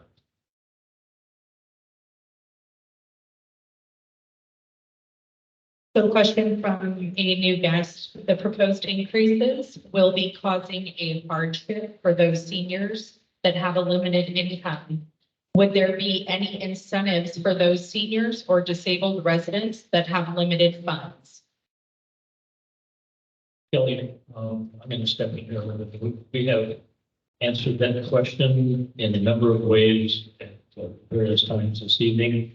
In the interest of people here that have been kind of stalwart, I'd like to have that maybe we can type a response to that question and others that maybe haven't been addressed yet. I think it's time to wrap up, unless you have any objections here. I personally want to acknowledge the extra effort. We have 75 employees. There are 12 employees and one director here. That constitutes 17% of our people in CCWD. What a wonderful contribution to this effort here, trying to explain to the community what we're going through. I said at the beginning, we haven't done this with any preconceived notions in our mind. But when we saw these comparisons to other nearby facilities, it almost looks like that we were mimicking them. But I want to make sure that people understand that our analysis was done completely independent of those other districts. And the fact that we are very close and sometimes lower than their current rates and future rates validates in my mind that we're all facing exactly the same challenges in this region. So thank you all my friends, all the wonderful people that I've worked with over the years. It's good to be back in this building. We recall we had meetings here for 10 years talking about the community plan, and maybe there's going to be a community plan after all. Who knows? Thank you, Michael. I appreciate your efforts, and thank you, staff members. Appreciate you all very much. Thank you.